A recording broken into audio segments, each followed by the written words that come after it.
has already mapped out the Bears' road to the Super Bowl, literally.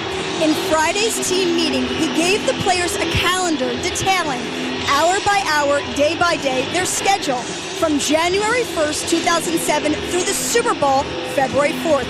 He said he wanted them to see it so it would be very vivid and leave no doubt what the goal is this year. Lovie Smith ending his third season as the coach of the Bears. Before that, he was the defensive coordinator with St. Louis. Before that, on Tony Dungy's staff when Tony was at Tampa Bay. Vernon Morency, who started the season with the Houston Texans and then was traded to Green Bay in September, will run the kickback. Robbie Gould will be going to the Pro Bowl. He's one of 3 Chicago Bears special teamers who go to Honolulu. And here we go on New Year's Eve from Chicago. Morency to run it back. Out past the 20 to the 25-yard line. Bill Vinovich is the referee tonight. He'll get busy early because there's a flag on the run back. There's a flag on the play.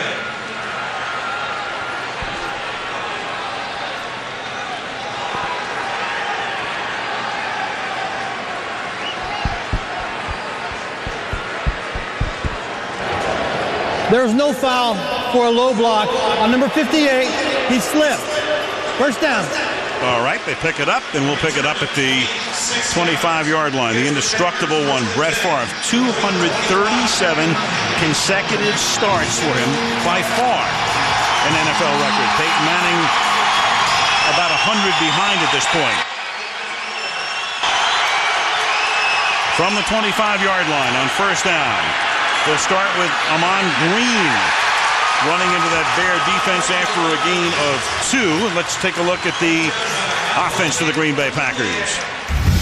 Brett Favre, University of Southern Mississippi. Amon Green, Nebraska. William Henderson, North Carolina. Donald Driver, Alcorn State. Bubba Franks, DU. Chad Clifton, Tennessee. Darren College, Boise State. Scott Wells, Tennessee. Jason Spitz, Louisville. Mark Tauscher, Wisconsin. One guy who would have started was Greg Jennings. He won't. There is Ruvell Martin, who gets to start. Jennings went back to Green Bay. His wife gave birth to a baby girl today. And that is taken by Green up to the 35-yard line, close to a first down. You know, Amon Green has always done this very well. You see he's going to cut back. He starts to the right. He starts following Henderson, his fullback, to the right, and then Henderson changes it and go to the left, and he just gets right in behind Henderson. So sometimes a tailback will cut back away from a fullback. Sometimes it will cut back, an organized cutback like that one was. Green a yard shy of the first. It's third down and 1. Favre rolling left, comes back the other way, throws. That's caught by Henderson, and that'll be a first down. William Henderson over the last 4 seasons has carried the ball once. He has rushed once, and that's the 100th pass he's caught with that one rush. You're right, and that's what William Henderson is in this Green Bay Packer offense. No matter who the head coach is, he's going to be a blocker, and he's going to be a receiver. 12th season in terms of longevity, second only to Brett Favre as a Packer. From the 37-yard line, here's Green closing in on a 1,000-yard season. Needed 12 coming into the game, and now has 11 after 3 carries. Let's take a look at the Chicago defense. Wale Ogunleye, Tauntville High School. Alfonso Boone, Mount San Antonio College. Ian Scott, Florida. Alex Brown, the Mighty Gators. Lance Briggs, University of Arizona. Brian Urlacher, University of New Mexico. Hunter Hillenmeyer, Vanderbilt. Ricky Manning, UCLA. Chris Harris, the University of Louisiana at Monroe. Danielle Manning, Abilene Christian. Nathan Vasher, the University of Texas. Second down and 9 now. Favre on the play fake, buys a ton of time, then throws, and the catch is made at the 35-yard line. And the ball is fumbled out of bounds as Holiday makes the catch, but it was fumbled and not recovered before it bounded out of bounds. And that will be a long gain for Carlisle Holiday out of Notre Dame, who threw a pass in the game against Minnesota a couple of weeks ago and makes the catch here. Right, and that's what Brett Favre used to do so well, and I just said earlier, doesn't do as much at bootleg, where you fake the run to the left, Brett Favre bootlegs out here to the right. Look at the time that he had to get Holiday downfield. Gain of 35. And now the handoff goes to Morency, who backs up Amon Green, and the former Houston Texan picks up a couple. It'll be second down and about 8. Mike McCarthy is the first-year coach of the Packers. He was a surprising choice. I mean, he came out of nowhere. As he said, he was not the prettiest girl in the room. They looked at Sean Payton. They looked at Ron Rivera, who is the defensive coordinator for Chicago. Of course, Payton got the New Orleans job, and they went for McCarthy, who had been for one season the offensive coordinator for the San Francisco 49ers. On second down and 7, off the fake, pressure is on, and Favre just slings it away because bearing down on him was Ogunleye and Tank Johnson.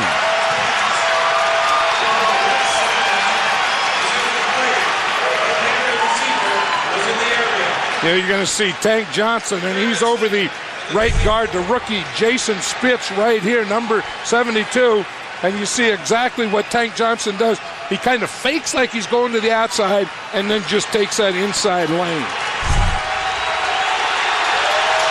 Tank Johnson, and we'll get into his story because he's been arrested 3 times in the last 18 months. His first game back in 2 weeks. Third down and 7. Favre stepping up, buys time, pass caught. And again, that's Holiday making the catch. So 2 grabs for Holiday and a first down at the 12-yard line on this impressive opening drive for Brett Favre and the Pack. You know what the Bears do? When they go to nickel, they play 3 techniques by their tackles. In other words, both the rushing tackles play outside the guard. So Brett Favre saw that, and he knows that, that he can step up. And when he can step up in that hole, he has plenty of time to find his receiver. First and 10. The ball is at the 12-yard line. 4 wide. And Favre lost that one out of the back of the end zone. Good double coverage there. And if anybody's going to draw double coverage, it will be Pro Bowl bound Donald Driver. The Chicago Bear defensive tackles, that's where their whole defense starts, and I used to think that what they would do is really try and protect Brian Urlacher because those 2 inside guys, get pressure. Then when you get, there's Harris right there, the guy that they really missed, but when you get in a pass situation, they both get outside the guard. And if one of them doesn't go inside, the quarterback can really step up in passing downs and make some big plays. Second and 10 from the 12-yard line. This is Green, and he now has a 1,000-yard season as he gets to the 9-yard line. Of course, 1,000 is not what it used to be, but for Amon, he's normally up into 4 figures, and this year in particular, he missed a couple of games with a hamstring pull and is their leading rusher once again. I think Mike McCarthy's doing a good job of mixture here, Alan. Going drop back pass, going bootleg, running to Amon Green, doing some counter, and they do that counter stuff. That's all for Brian Urlacher in the middle. Third down and 6 out of the shotgun. Holiday is the man in motion. Noah Herron is the back, the third down back. He goes out into the pattern. Favre throws over the middle, caught. Flag down. Driver for the moment has a Green Bay touchdown, assuming the penalty is on Chicago. Driver looks like it's on Chicago. Brett Favre had both arms up like it was on Chicago. Defense number 97. And it is on Chicago. Penalties decline. Result of the play. Touchdown. Mark Anderson, their rookie pass rush specialist with 15.5 sacks, is the man offside. So Favre leads them down the field, and in they go. I know one thing. When you get down here, you better get someone up on Donald Driver. The defensive back that eventually has to cover him lined up in the end zone.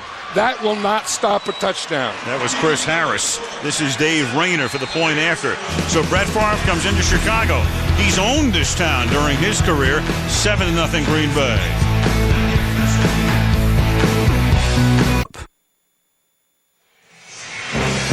NBC's Sunday Night Football is being brought to you by Southwest Airlines, proud sponsor of the NFL and official airline of Super Bowl 41. By refreshingly smooth Bud Light, always worth it. And by Toyota, moving forward. Looking south, that's Lake Michigan on the left. Beautiful shot of downtown Chicago. Deanna Favre is there with her daughter Brittany, and there she is, making the trip down from Green Bay, which is a flight of less than an hour, a drive of maybe 3.5 hours. Devin Hester, who will be going to the Pro Bowl, he's run 6 kicks back for touchdowns this season, including 2 kickoffs, and had that 108-yard field goal miss. But he, in terms of returns, a half dozen for him as he goes to Honolulu. Rayner's kick, fielded by Hester at the 10. Crowd comes alive, and that's why, because you don't know what you're going to get out of Hester, who's become Mr. Excitement this season. Up to the 35-yard line he goes. Rex Grossman and his offense will take it there with 9:24 to go in the opening period. 7-0 Green Bay. Playoffs start next Saturday. We'll have a wild card doubleheader for you on NBC. Kansas City gets in because the 49ers beat Denver in overtime. They'll take on the Colts. Then we'll be in Seattle for Dallas against the Seahawks next Saturday. The playoffs begin right here on NBC. And from the 34-yard line, Thomas Jones's night begins with a stuffing by Nick Barnett. Look at that cast that Nick Barnett has on him. That didn't affect that tackle at all. I mean, he's right here. He's the middle linebacker. He just reads that lead, and instead of waiting for the lead blocker, he just steps up because he has a gap. He takes his gap, and Thomas Jones runs right into him. 2nd down and 11. And this time, Grossman will keep it, and then after faking the handoff to Rashid Davis, the pass is incomplete. Good Rex, bad Rex, but one thing about Rex, he was durable this year, and that hasn't been the case in the past couple. He's the first Bears quarterback to start every game during the regular season since 1995, when Andrea Kremer did it. In fact, since the NFL went to a 16-game schedule in 78, only in 3 seasons have the Bears had a guy start every game at quarterback. Vince Evans in 81, Jim Harbaugh, now the coach at Stanford, in 91, and Kramer in 95. On 3rd and 11, Grossman throwing, and that pass is too high, intended for Rashid Davis, and Chicago's first offensive thrust is a 3-and-out. Yeah, and Rex Grossman is proud of that, starting this last game in 16 games, because that was always his but, that Rex Grossman may be a good NFL quarterback, but can he stay healthy the whole season? And this is something that he is very proud of. Wasn't proud of that last throw, though, was it? No. Brad Maynard to punt, Charles Woodson to run it back. Woodson, the former Raider, will haul in the kick at the 18-yard line. Good coverage by the Bears. Their special teams just top to bottom in terms of running back kicks, kicking, punting, and coverage. Green Bay has it again, 7-0 in Chicago.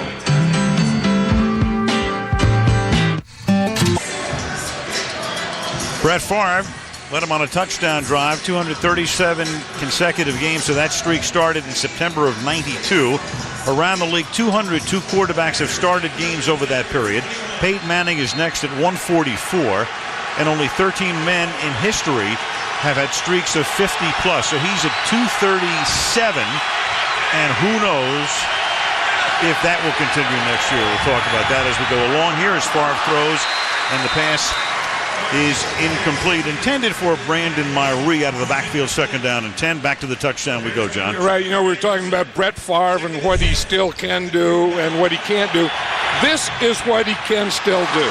Look at the pass speed, 61 miles an hour. I mean, he saw Donald Driver there, and he just zipped that thing in there. That whole drive, Brett Favre looked like he was about 28 years old, didn't he? He was 4 out of 6 for 60 yards. I mean, he looked like he did 10 years ago. 2nd down and 10. He made that bootleg pass and everything. And that's a pass right on the money to Rouvel Martin, running a slant. Martin getting the start tonight out of Saginaw Valley State. Free agent pickup again with Greg Jennings' wife giving birth earlier today. Jennings went home.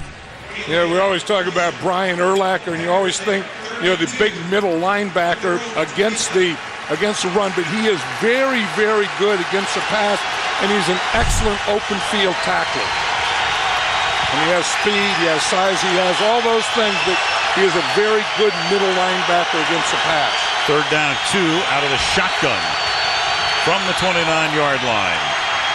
Favre protected well and throwing, and that pass is caught by Ruvell Martin, who had gotten behind Manning, and then by the time help comes over, the pass was there. It floated a little bit, but he was able to adjust. Martin did on the reception, and it's 33 yards. Yeah, Ruvell Martin makes a heck of a play on this. Here he is on Ricky Manning here. He beats him right at the line of scrimmage.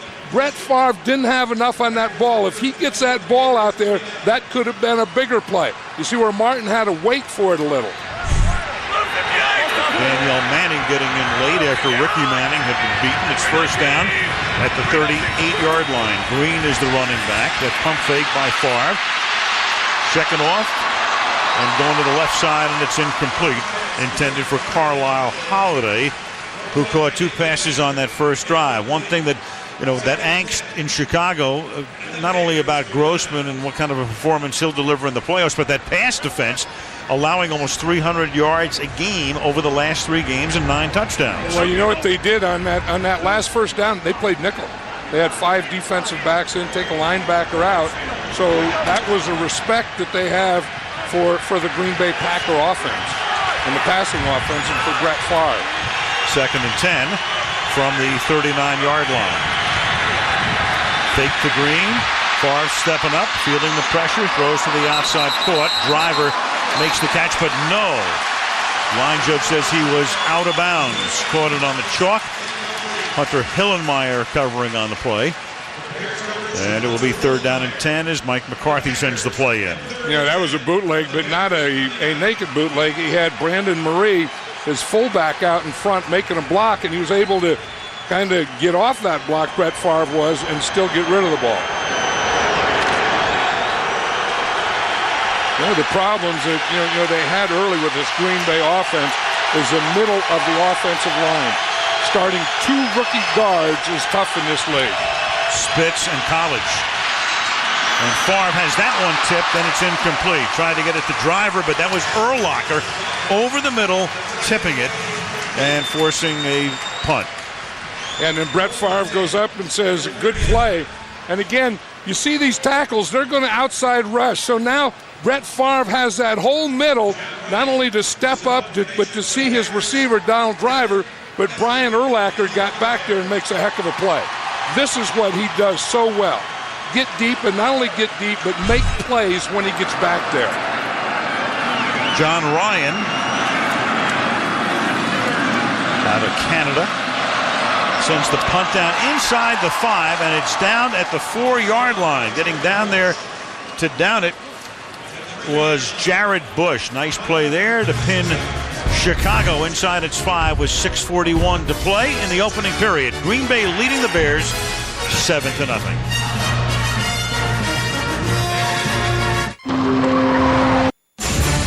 The National Hockey League back on NBC, the game of the week, starting Saturday, January 13th. Penguins, Flyers, Bruins, Rangers, a couple of the regional games.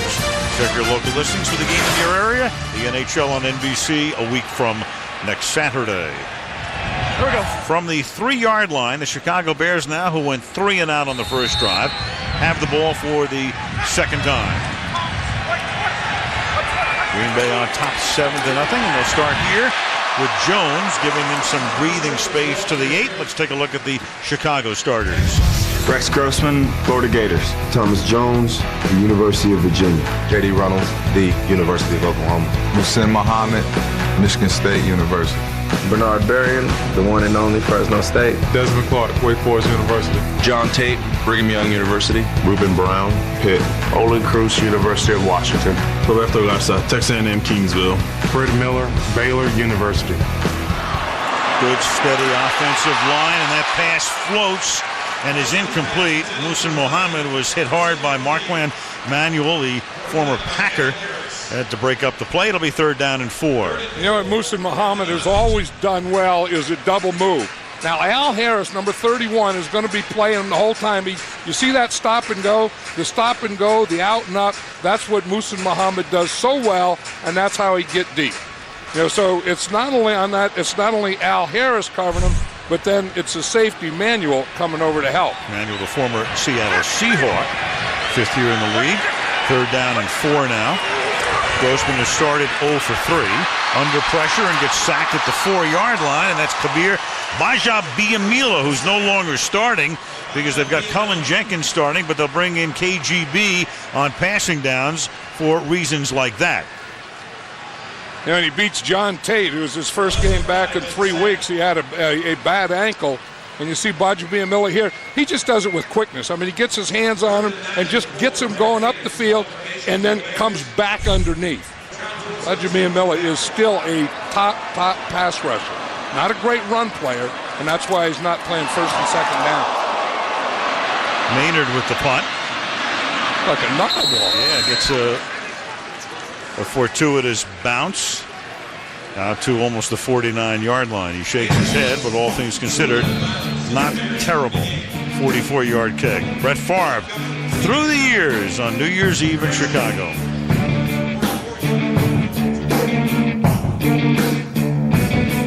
What will you do if you don't play? I might come help you. I think we would be great in the booth together. Yeah? No offense to Al. But well, we'd have Al too. Well, I mean, yeah, but he could kind of be a third wheel. Hey, listen, you get into your dotage. I didn't go for that. No. We're Brett and myself. We would need you to be the first wheel. Well, I don't know about that. I know about that. I'm saying that. But I told him that. I said there's no way that could happen. Here's Favre under pressure. And Alex Brown sacks him back at the 41-yard line. So Brett, who've been given good protection until this point in the game, all of a sudden here come the Bears, looking like the Bears. And well, they probably had enough of that, and they're going to bring their safety, Chris Harris. You'll see right here, number 46. So he comes from one side. Alex Brown is the second guy in. He's on the inside, and he's the guy that gets the sack. 2nd down and 18. The ball is at the 44-yard line. The Bears probably had enough of that and decided we're going to get some pressure. There's a little shovel to Green, and Green takes it all the way down to the Chicago 40 to set up a 3rd down and short. A little quick shovel pass at about 60 miles an hour. Right. And the way he does it, he learned this from Uncle Rube, where you just take the ball back like you're going to throw and then just throw it underneath. Watch, he's looking downfield, he has the ball back, and then just flips it right underneath like that. And then he kind of has a screen pass out in front of him. The old Lee Gross Cup Utah pass, except with some heat on it. 3rd down and 2. And Green with some tough running takes it inside the 35. So they went from 2nd and 18 to a 1st down at the Bear 33 with 4 minutes to go in the quarter. And we get a good block there by the left guard, Darren College. Watch him, he's right here, and he's going to get a good block right there to start the play. He has a good takeoff. In fact, Henderson, the lead fullback blocker, didn't even know where to go. Darren College, you know where he's from? The North Pole. Oh, man, if you're an offensive lineman from the North Pole, I'll guarantee you love this weather. You can play some football on the line. They tell me he's never lived farther south than Green Bay, and that pass is incomplete. Chris Harris breaking it up on the pass intended for Donald Lee, the tight end. But that's the thing, you start, Darren College and Jason Spitz are 2 rookie guards, and now you get into the 16th game of the season, and now they've had a whole year of playing. And you say, where have they improved? That is one of the areas that they really have improved, is the middle of the offensive line. Now, those guys still have to get a little bigger and a little stronger. I mean, when we were talking to McCarthy last night, he said these guys have to spend a little more time in the weight room, and you can see that, but I think they're playing very well. 2nd and 10 from the 34-yard line. Favre, and that pass is intercepted. Picked off by Nathan Vasher on a pass intended for Ravel Martin. It looked like Favre thought maybe Martin would keep coming over the middle, slanting over the middle, but he stopped, and Favre gets picked. Yeah, and that's exactly what he's talking about. Vasher takes that inside, and you have to get across his face. When you come in here and you start on the slant, keep going. When he comes there, you have to get in front of him, go across his face, You can't stop. When you stop, that's going to happen. See, he throws it. He's leading them in there, and Vasher just jumps it and undercuts it, but Martin stopped. Bears get it back at the 35-yard line. And this is Jones to the outside. And you know, John, talking to Favre, and one of the problems is, it's a youthful team, and they have some talent, and they will eventually emerge. But like Jennings in the Minnesota game was supposed to have run a hitch. Instead, Favre throws it to where he thinks Jennings is going to be. Jennings runs down the field. It gets intercepted by Fred Smoot. That almost cost him the game. Here you got the same thing with a slant over the middle. The receiver stops, and Favre has the pass picked off. Yeah, and I'm not making excuses for Brett Favre. I mean, he throws too many interceptions, but they haven't given him a lot of help at that position. I mean, yeah, Donald Driver's there, and he's an experienced guy, but they don't have other experienced guys at the wide receiver. And across the 45-yard line goes Thomas Jones, stopped there by Aaron Campman after he picks up a first down.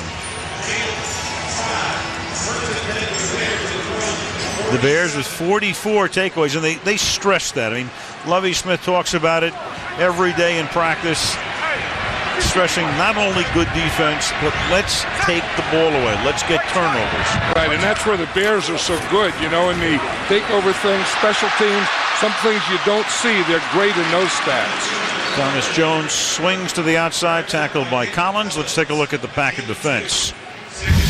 Aaron Campman, Iowa Hawkeyes. Corey Williams, Arkansas State. Ryan Pickett, Ohio State University. Cullen Jenkins, Central Michigan. A.J. Hawk, The Ohio State University. Nick Barnett, Oregon State. Brady Papinga, Brigham Young. Marquand Manuel, Florida.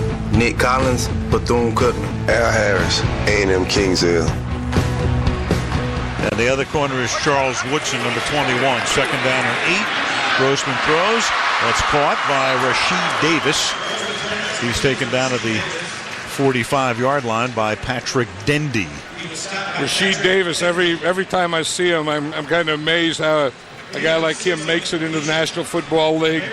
Didn't play high school football, played at San Jose State, went to the Arena League, comes out of the Arena League and makes the Chicago Bears, and now he's their third wide receiver. When he plays third wide receiver as he is now, he is always the slot guy, and he's very good in the slot. 21 passes this season, third down and 2. And that pass is intercepted, and that's Nick Collins. And Nick Collins is going to run it all the way back for a touchdown.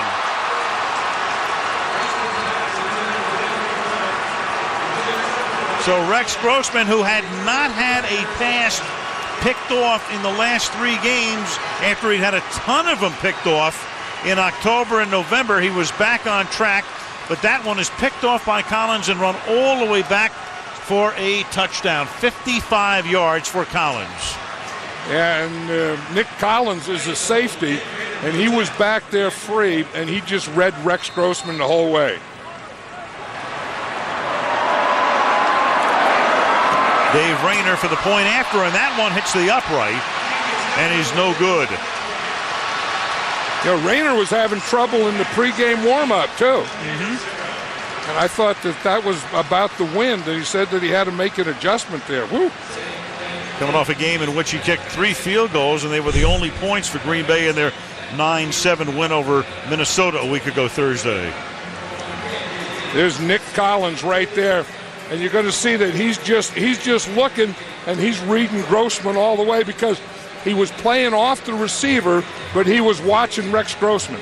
Now watch the other end of it. Here's Rex Grossman. Watch his eyes. He goes 1, 2, 3, and he watches them all the way. So Nick Collins is back there at a free safety, at a safety position, watching the same thing.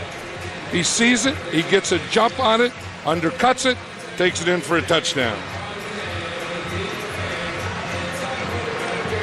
We began by talking about the angst in a city whose team is 13-2.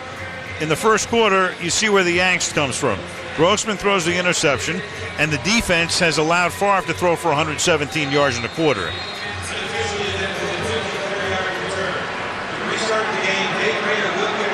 And I think that's why Lovie Smith said that he didn't want this just to be a meaningless game. He just didn't want a walkover. He wanted an opportunity for his team to get better and go through these things. Devin Hester up to the 24-yard line on the return. Grossman, who might have been the league's MVP had the balloting been held after the first week of October. First 5 games he was great. Next 7 games, yuck. Last 3, fine. No interceptions, 5 touchdowns after those 14 picks in 7 games. And then he throws that one up for grabs, and Collins runs it back to make it 13-0. You know, he was saying the other day that after he had those bad games, he made a list of everything that he did when things were going well and everything that he did when things were going poorly. And he said it just kind of boiled down to a couple things, that, you know, that he has to step up, that he has to trust his reads, he has to take what the defense gives him and not force anything. Cedric Benson is in the game at running back for the first time, and that pass is incomplete. And of course, some fans in Chicago wanted Lovie Smith a couple of weeks ago to go to Brian Griese, the backup quarterback. Lovie said, no chance. My guy is Grossman. Griese did see some action last week in the fourth quarter against Detroit. Played pretty well, and we will see Brian before the end of the night tonight. Yeah, but I think there was a time, I think Lovie came close to going to Brian Griese, because remember before the St. Louis game, he had him split time and practice equal. And if Grossman didn't have a good game, Griese was going in. And this is Benson. And finally, Collins able to ride him down after a big game. So the number 1 draft choice a couple of years back, who's still playing behind the starter Thomas Jones, but is seeing more and more action, runs for 30 yards and a Bear first down. You know, the Green Bay Packers, you see all 3 linebackers here, they have good speed. But when you start one side, you get them all going that way, then you cut back and there's just one tackler there, just one gap you have to beat. He beat that backside tackle and got a big run. 30 yards, his longest gain of the season. That'll do it for the first quarter. End of 1 at Soldier Field. The Green Bay Packers 13, the Chicago Bears nothing. Sunday Night Football on NBC continues after these messages.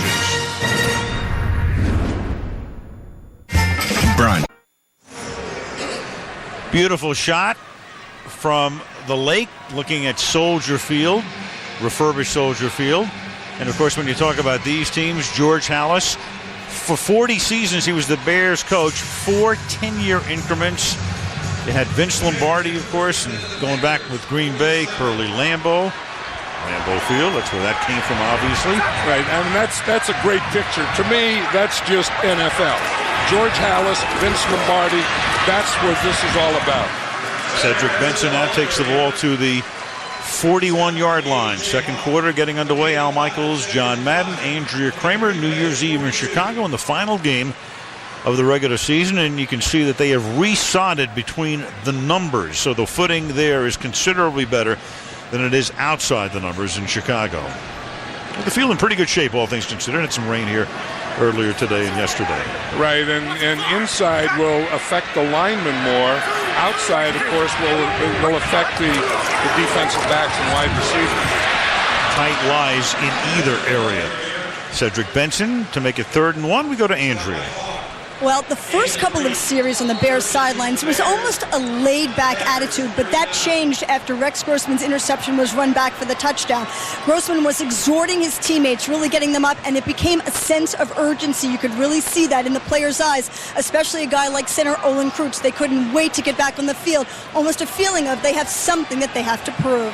And right now, 3rd down and 2 as they try to mount a drive here. Grossman is 1 of his first 6 for 6 yards.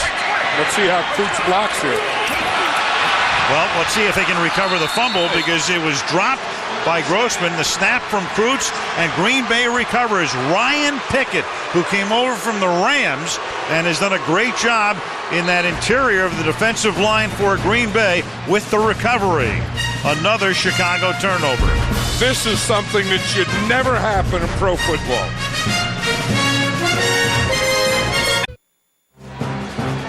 Sunday Night Football being brought to you by the all-new 2007 Lincoln MKX. By Miller Lite, for great taste, there's no debate. Miller Lite, always a good call. And by MasterCard, there are some things money can't buy. For everything else, there is MasterCard. Beautiful shot downtown Chicago, 1st and 10.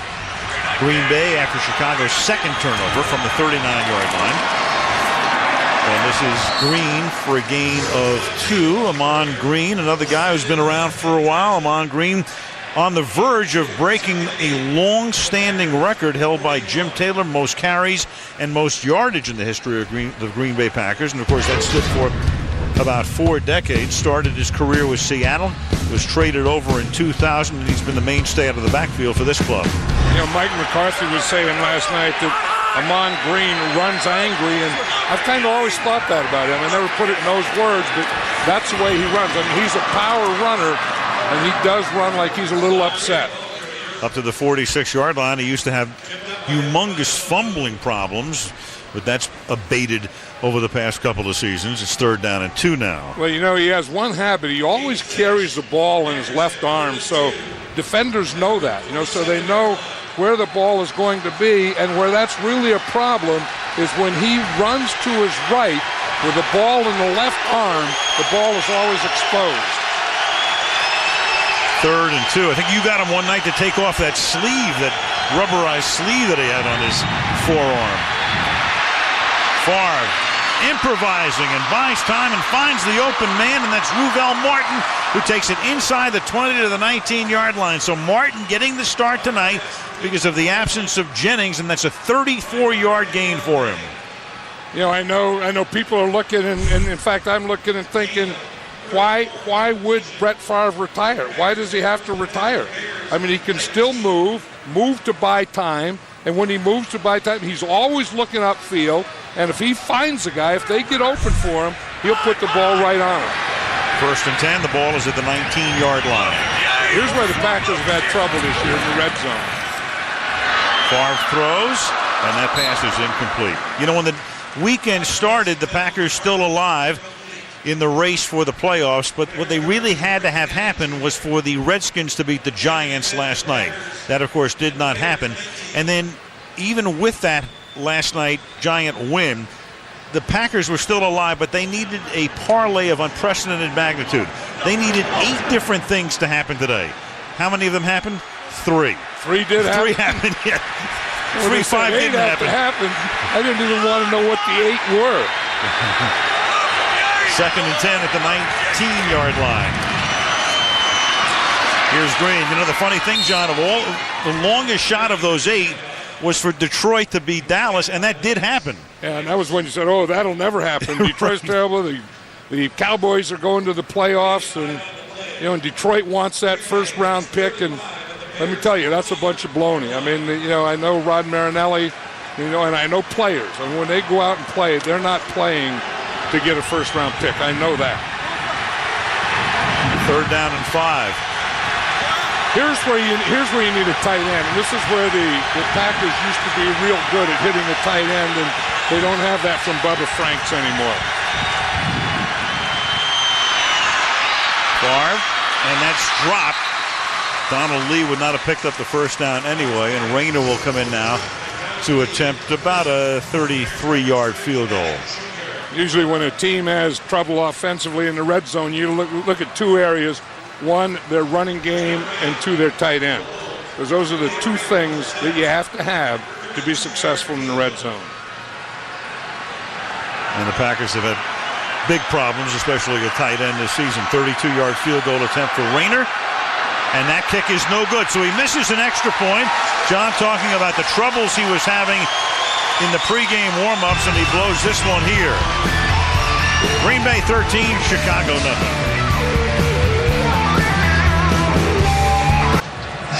Right down Michigan Avenue we go. What a beautiful street. John, you said it was the most beautiful in America. I started to think about that. I concur. Oh, great. Absolutely. That median strip, I mean, it's fantastic. I love Michigan Avenue. Decorated for the holidays. Beautiful lighting. We just passed over the old Billy Goat Cafe there.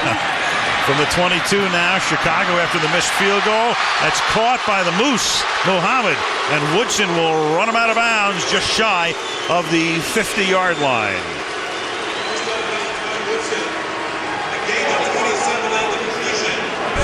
Yeah, I think one of the things you have to do when you're down and you haven't gotten anything going offensively You have to get the ball to playmakers, and I think that Muhsin Muhammad is that guy. I mean, he'll catch the underneath stuff.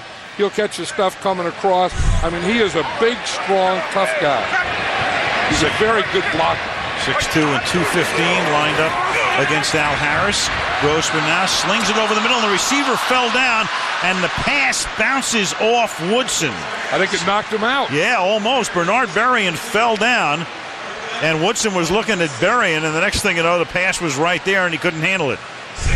Yeah, Woodson looked like he took a left hook on that one.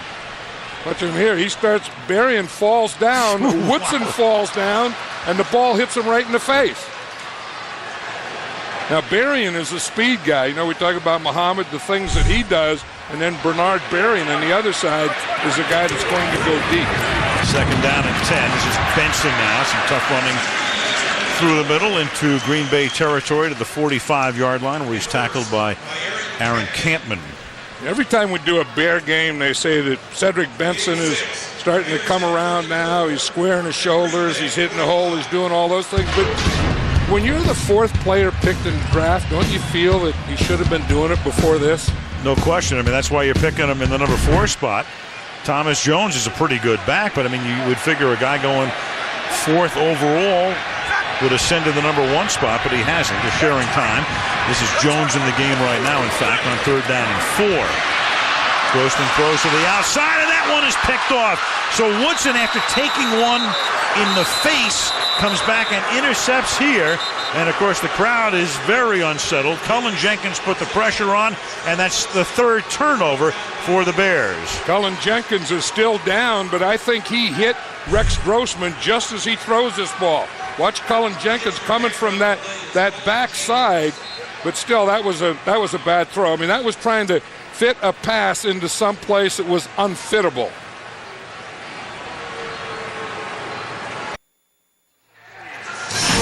Flags around the country, of course, and outside Soldier Field at half-staff for the funeral of former President Ford. Matt Lauer and the Today Show folks will be covering that on Tuesday morning from Washington. Tuesday on the Today Show. From the 43 after Chicago's 3rd turnover, this is Green, and I'm on with 8 tough yards. So Chicago has turned the ball over 3 times on 3rd down. And, of course, John, the story tonight about Favre, the consensus around the country seems to be that he's going to come back next year because he's played well, as you said at the beginning this year, this season at the beginning of the show. But, you know, we spent a lot of time talking to him yesterday, and Mike McCarthy as well.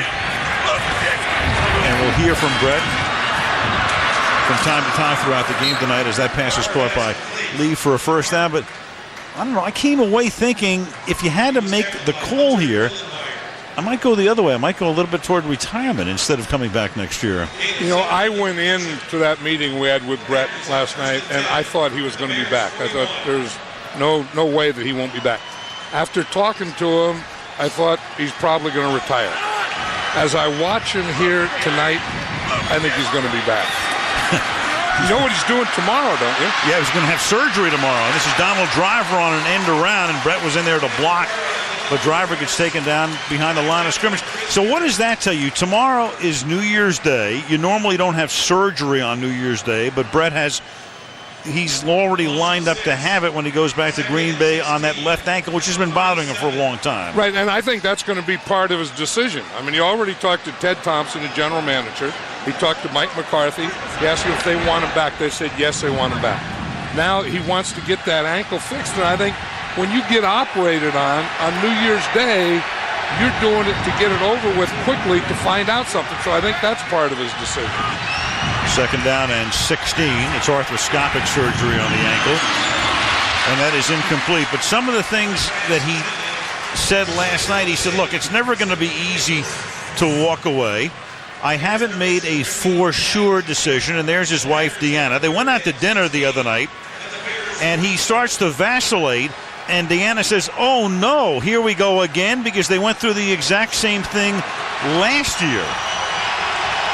And Deanna said that she doesn't want to be part of it this year. Do whatever you want to do, but don't get me involved in it. Right. Last year, the family very much wanted him to come back and play this year. On 3rd and 16, it's a screen to Green. And Green takes it to the 39-yard line. And the one thing he said, and he said the same thing when we talked to him last year toward the end of the season, and he had the same decision to make. He said, look, no matter which way I go, I'm still going to have some doubt. Yeah, and the thing about being a football player and retiring is the finality of it. It's not like some other job where you say, geez, I think I'll try something else for a while, and if it doesn't work, you go back. Once you go away from it, in a couple of years, there's no way you can come back to it. Your playing days are over. You'll never play again the rest of your life, and that is a big, big thing. Hester, signaling for the fair catch, makes it at the 9-yard line. But one thing he did say, last year Favre waited until the spring. He said, this year I'm going to give them a decision right away, meaning within a couple of weeks. 13-0 Green Bay.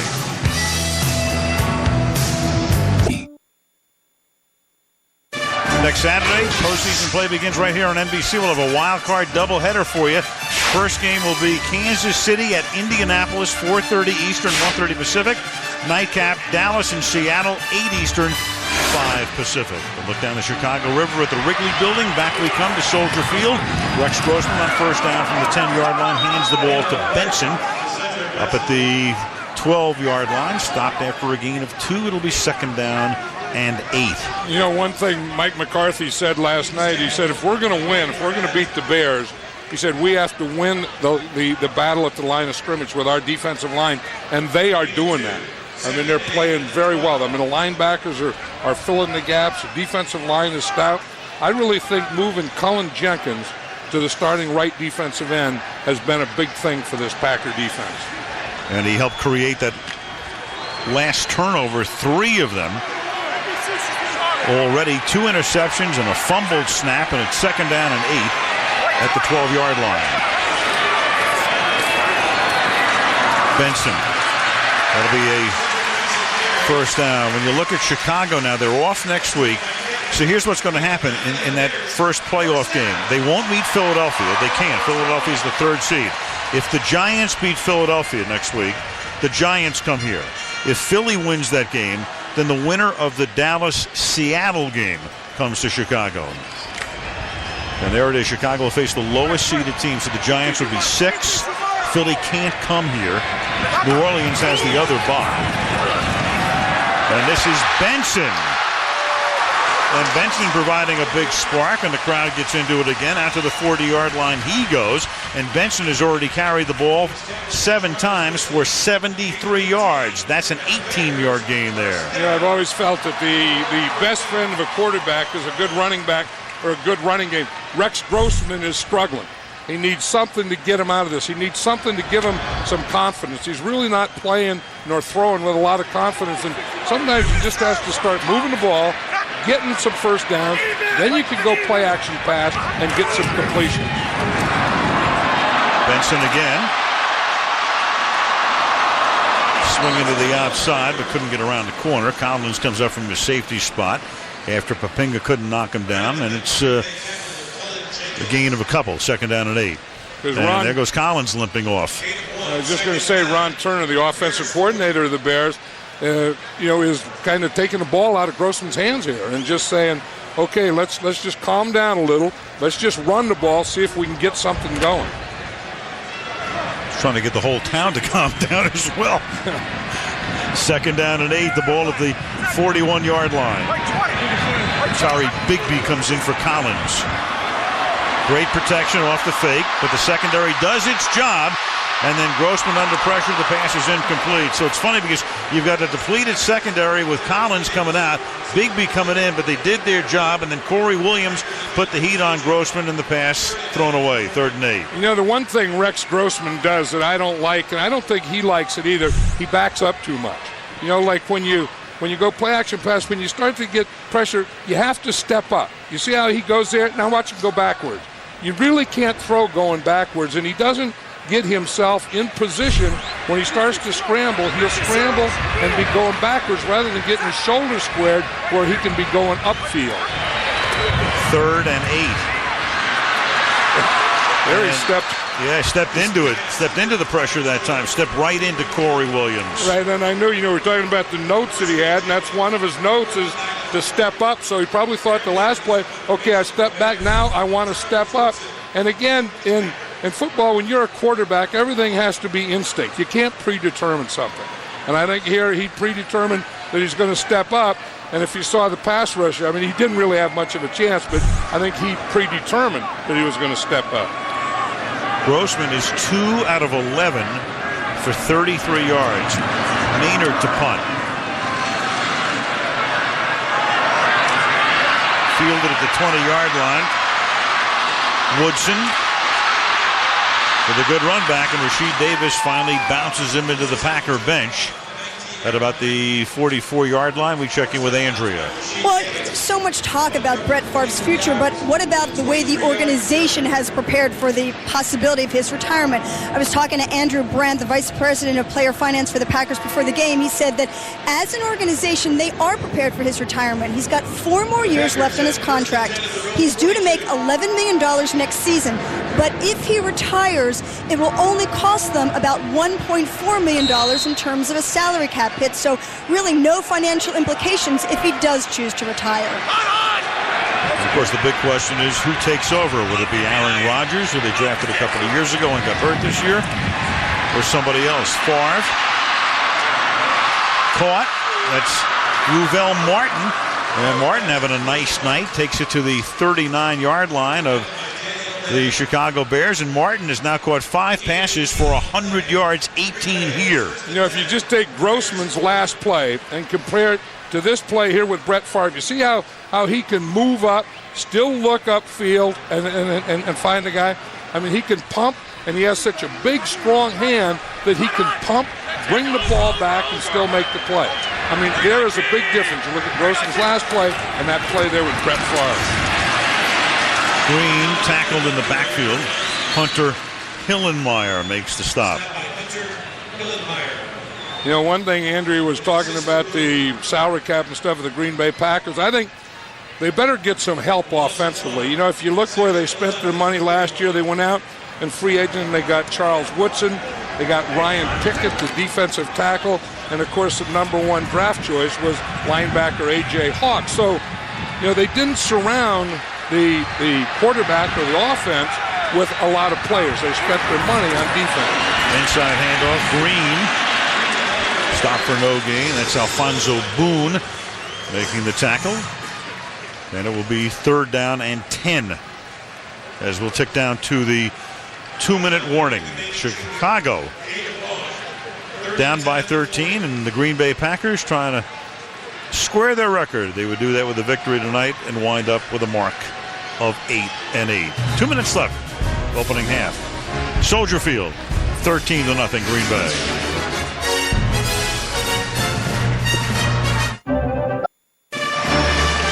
Bob and the gang in New York. The Toyota halftime show coming up. Looking back at, and it was a wild Week 17, final week of the season. Wild card matchups to be previewed on the Toyota halftime show coming up shortly. 3rd down and 11 now. 2 minutes to go to the half at the 40-yard line. There's their big pass rusher, Mark Anderson. Rookie at Alabama. They take him out of the play, and then Favre converts, and that's Holiday having a holiday on this New Year's Eve because he has now caught 3 passes for 63 yards, 15 yards there. I would think on 3rd down they'd better start getting some pressure up the middle. I mean, they're giving Brett Favre that middle where he can just step up and move around and buy time to let his receivers get open. And again, those 2 tackles on 3rd down are playing outside, and they're giving him that middle to run up in and to find a pretty big passing lane in. Favre 12 out of 23, 198 yards. Green to the 22-yard line. Tackled by Alex Brown. Timeout taken here. Packers. 30 seconds timeout. There's that Bear defense. 15 points per game allowed, 3rd best in the league. 288 and change yards allowed, 5th in the league. And this is the first team defense. Ron Rivera, the defensive coordinator, that Green Bay pretty much shredding here in the opening half. 229 total yards for the Packers. Yeah, and Lovie Smith said, you know, if they wanted to get ready for the playoffs in this game, and as you say, he's playing his regulars. They're kind of getting shredded by Green Bay. 2nd down and 7 at the 22-yard line. Favre to Green. Gets a block, cuts back inside. And Amon Green, looking as good as ever, will pick up a 1st down before he is forced out at about the 11. It looks like he's running angry there. You know, I was talking about Mark Anderson, the pass rusher, and you're going to see him. He's right here. Now, that's when you always want to throw the screen to, is that best pass rusher. That guy that's really going to take off, get up the field, go after the quarterback. You just invite him up and then throw the ball underneath. I was impressed the way Amon Green finished that run off. Packers throw a lot of passes behind the line of scrimmage. In fact, the most in the league this season. 1st and 10. I'm sure they throw more screen passes than anyone in the NFL. Yep. Favre throws to the end zone and incomplete. Intended for Donald Driver. Covered there by Nathan Vasher with 65 seconds remaining in the half. Favre closing in on Dan Marino. The only question as to whether he will pass from Marino for career touchdown passes is, does he play next year? You know, in talking to Brett last night, he said there are 2 reasons that he wouldn't come back. He wouldn't come back for stats, or he wouldn't come back for money. That wouldn't be part of his decision. He is 6 behind Marino at 420. Brett with 414, including 1 tonight. Now, Morency to the 7-yard line. Ironically, on the other side of that ledger, 4 more interceptions would tie him with George Blanda for the most in that category. That's what happens when you've been around that long. Timeout. You know, here's where you need the tight end, and Bubba Franks isn't the Bubba Franks. Well, look from 2000, 2004, 28 TD, 2005, 2006, 1 TD. So, to me, when you look at their problems in this area of the field, I always go right there first, the tight end position. 3rd down and 7. Now, the old Bubba Franks, you would have known on this play the ball was going to go to him. 4-man line, 4-man rush. Favre has that deflected, and it's incomplete. So he went over the middle and tried to get it to Franks. Brett holds his head. 4th down. Yeah, and that's exactly, you see, Bubba Franks is right here. That's who he's going to. But Brian Urlacher, who I was talking about, you know, such a good pass defender, was just sitting right there in the middle and waiting for him. Looked like a Goonlier knocked that ball down there. He did. Urlacher almost with the pick. Dave Rayner missed a 32-yarder and missed an extra point. So anything can happen. 26 yards out. That one's good. Officially 25 for Rayner with 49 ticks remaining in the half. 16-0 Green Bay.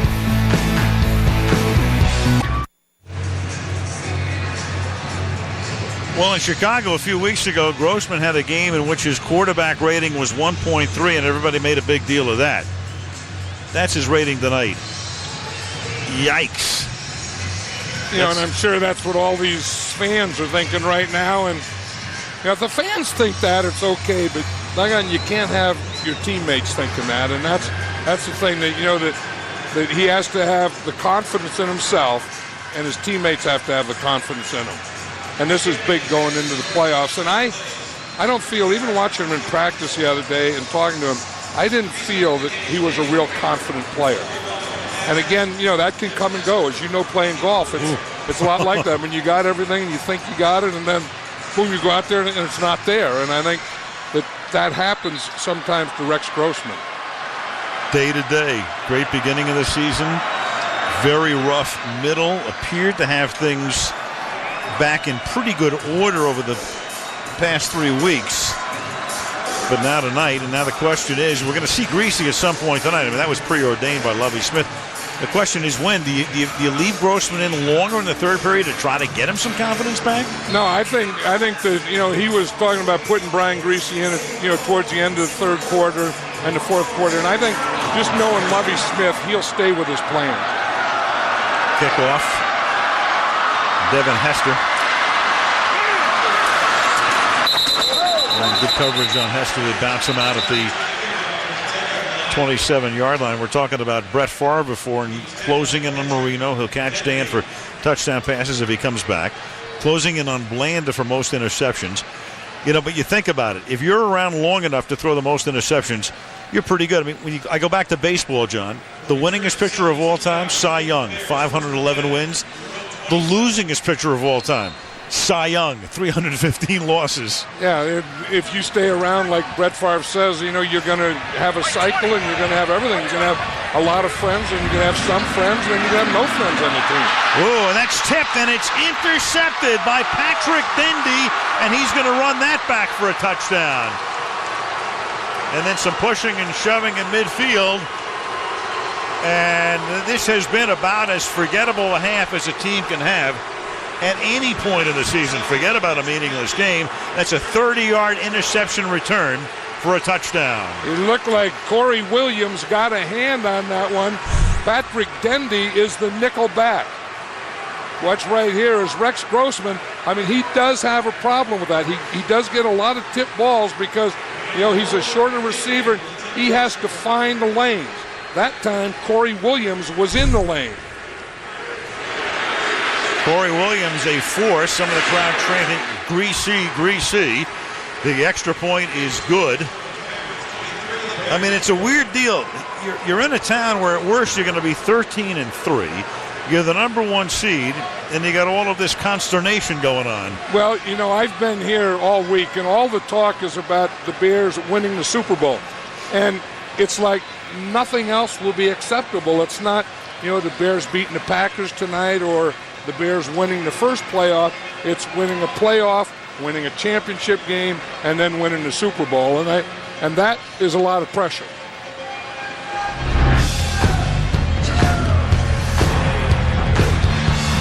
Look at Rex Grossman tonight and the problems that he's had. The interceptions, fumble a snap, another interception as he gets hit. Going backwards there. That's the part that I don't like, going backwards, putting the ball down. I mean, some of it is bad read, some of it is forcing, and some of it is just terrible fundamentals. The guy to his right that he was just talking to was Wade Wilson, remember the old quarterback, and he's a quarterback coach. And I'm sure they're just hoping right there, just calm down a little, just get something going. I think they tried to get him something going with the running game, and then I think came back and threw an interception, so that didn't work. But sometimes you play yourself into these things, and you have to play yourself out of it. Rainer's kickoff taken at the goal line. This is Rasheed Davis who's going to run it back, not Hester this time, and Davis takes it back out to the 27-yard line with 26 seconds remaining in the half. Like you say, you don't want to be 13-2 and come into the last game on New Year's Eve and have your offense being booed. You go into the playoffs, you're the number 1 seed, and that's the face of, I don't want to say the average fan, but a lot of fans. I think it's probably the average fan here in Chicago. And every place, they always think that the backup quarterback is the guy that's the better guy anyway. Well, that's the end of about as ugly a half as a team can have. And fortunately for them, the game doesn't mean anything. And they kind of have played that way, haven't they? Yes, they have. Meanwhile, Green Bay on a roll. Favre having a great night. He's thrown for 209 yards. And the Packers lead by a score of 23-0. Bob and the gang from New York. Toyota halftime show coming up on the other side of this break. Welcome to the Toyota Halftime Show, brought to you by Toyota, moving forward. With Sterling, Jerome, and Chris, I'm Bob, and let's get right to the playoff picture. In the AFC, the day started with 6 teams still alive for the 2 wildcard spots. By the end of the day, those wildcards had been determined. The first part was easy. The Jets beat the Raiders, and so they were in. Now let's see how the rest of it went down, beginning at Tennessee. Remember last year when Bill Belichick let Doug Flutie drop kick an extra point to finish off his career? Well, he's got Vinny Testaverde as his backup quarterback now, and as they put the finishing touches on the win at Tennessee, Testaverde, at age 43, hits 35-year-old Troy Brown for the touchdown. New England wins it, and Tennessee is eliminated with the loss. In Cincinnati, if the Bengals win, they're in. Shane Graham with a 39-yard field goal just before the end of regulation, misses it, and that's going to set up this in overtime. Yes, a pass-down mascot. And Santonio Holmes, the Ohio State Buckeye, comes back to Cincinnati to knock out the Cincinnati Bengals. They are eliminated, and Ben Roethlisberger finally something to celebrate on this year. Oh, those two losses, first at Denver and then this one at home to Pittsburgh to knock out Marvin Lewis's team. The loser between Kansas City and Jacksonville was going to be out. Larry Johnson made sure it wasn't the Chiefs. 138 yards and 3 TDs. When it was over, Herman Edwards glancing at the scoreboard saying, "Come on, 49ers, give me some help." Because if the Denver Broncos win, they're in. Late in the fourth quarter, Jay Cutler is going to find Tony Scheffler for the 9-yard touchdown, tying this thing at 23-23 in overtime, though. Alex Smith, who is getting better each week, finds Brian Gilmore, and that is going to set up Joe Nedney from 36 yards out for the game winner, and at home, the Denver Broncos eliminated. Go figure. All right, so the Titans, the Bengals, the Jaguars, and then the Broncos all disappear from the playoff picture. The Jets and the Chiefs are in. Also today, the Chargers and Ravens both won to lock up the numbers 1 and 2 seeds, respectively. So now let's take a look at the wild card matchups. On Saturday here on NBC, Kansas City will travel to Indy. That game will begin at 4:30 Eastern Time. And on Sunday in the AFC, the Jets and Patriots will do battle for the third time this season.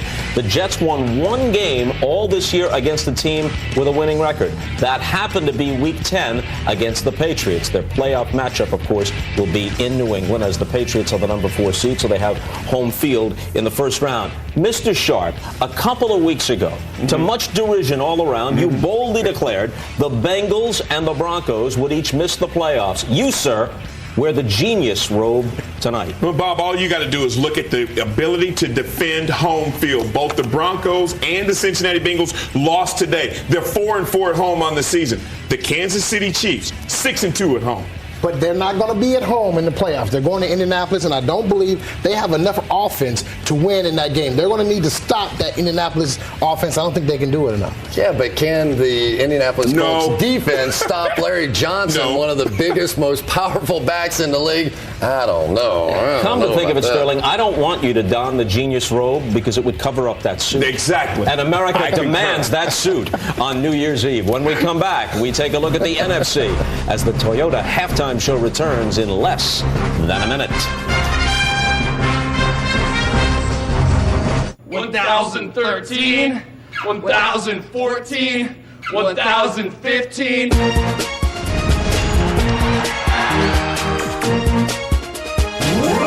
As you may know, John and I have been traveling across the entire U.S. of A., and when we came across this town as West Monroe, Louisiana, I said, hey, park the truck. We got to check out this football game. But I don't ever listen to what JJ says, so we drove through the town and then walked back. We took the party inside the school, sampled some fine Southern cuisine, and saw some killer football. True that. West Monroe, Louisiana, you've been great to us. We'll see you next week.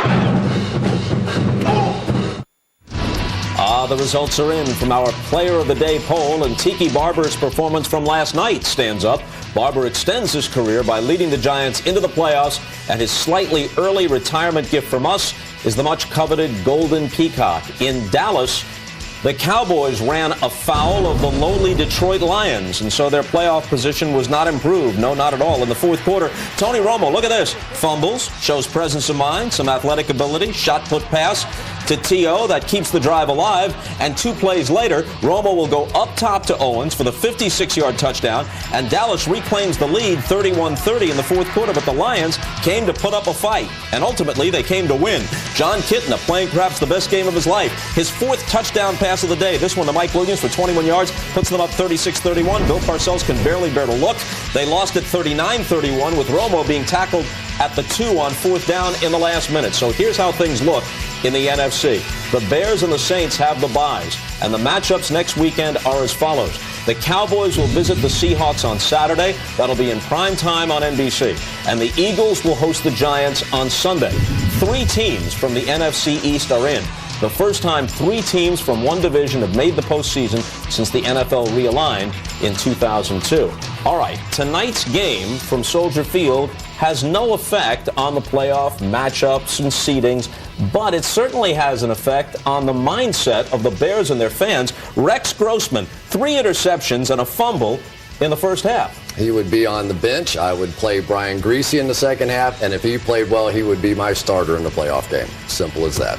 You think Favre is coming back next year? Well, I think it's going to be a tough decision. I think if Green Bay can give him some players, he'll come back, but I really don't think he's going to come back next year. No. No. That'll do it. You get extra points for being concise. So, by way of review, next Saturday on NBC, we'll start it off in the studio at 4 p.m. Eastern, followed by the 2 wildcard matchups. The Chiefs are in Indy with kickoff at 4:30. By the way, Chris Collinsworth will be calling that game alongside Tom Hammond. And then in Seattle, it's the Cowboys and the Seahawks. Al and John have the call there. It's Wildcard Saturday on NBC. Back now to Chicago for the second half after this. Happy New Year, everybody. This has been the Toyota Halftime Show, brought to you by Toyota, moving forward. In the new year. Should I stay or should I go? Me playing with him for, 8 years, I don't want him to go anywhere. I want him to continue playing as long as I can play. Decisions bugging me. I don't think there's a player in the locker room that doesn't feel like he still plays at a high level and gives us a great chance to win every time we step out on the field. And I think if you ask opponents, they're going to say the same thing. Should I stay or should I go? And no question about his performance tonight as we come back to Soldier Field in Chicago. Al Michaels, John Madden, and Andrea Kremer. Favre, 13 of 26 for 209 yards and a touchdown. A 23-0 Green Bay lead. And Brian Griese is going to be the Chicago quarterback when we start the third quarter. And I don't think that's the type of thing that you want to have in your last regular season game going into the playoffs. Hester will take it at the 13-yard line. And taken down in the open field. Good coverage tonight by Green Bay. Bush makes the tackle. We check in with Andrea. Well, the plan had been to play Rex Grossman into the third quarter, but after 4 first-half turnovers, that changed for Lovie Smith. He decided to put Brian Griese in because he said we had to do something. We were sticking the place up. He said there's no way that he could put Grossman back in. And also, as the players were coming off the field, one of them said, "Hey, better now than in 2 weeks." At the 32-yard line, they start here with Jones. Grossman, of course, had a first half to forget with a quarterback rating of 0. 2 out of 12, 3 interceptions, and a fumble. Meanwhile, Brian Griese has thrown more passes than any active player who has never appeared in a postseason game. And the thing with Grossman, they start their playoffs a week from this weekend, and it's tough to say, "Oh, we'll be okay. We'll be okay." And that pass is incomplete at the feet of Clark. The question will become if Griese lights it up here in the second half. I know Lovie wants to stay with Grossman, but what if Griese has a phenomenal second half? I think you still stay with Grossman. That would be easier, but you have a quick hook, and I think that's what he would do. That Brian Griese can play. If he proves it now, and if he plays well now, that he can play with your team. So you start Grossman because then you could bring Griese in. If you start Griese, it would be tough to bring Grossman in. 3rd down and 7. Griese under pressure. Well, it looks like the first half, and he gets sacked back at the 25-yard line. Corey Williams having a big night. He's been all over the place. A 6th-round draft choice in 04. Had 6 sacks coming into the game tonight. Picks up 1 here. That was what Mike McCarthy was saying, that these front 4 guys, we don't blitz a lot. These front 4 have to win the battle at the line of scrimmage. And I'll say this Green Bay Packer defense has won the line of scrimmage battle. A quick 3 and out. Brad Maynard to punt. Charles Woodson collects it at the 20, and he's taken down after a 2-yard run back by Brendan Ayanbadejo, who will be going to the Pro Bowl as a special teamer. Back comes Favre, 23-0 Pack.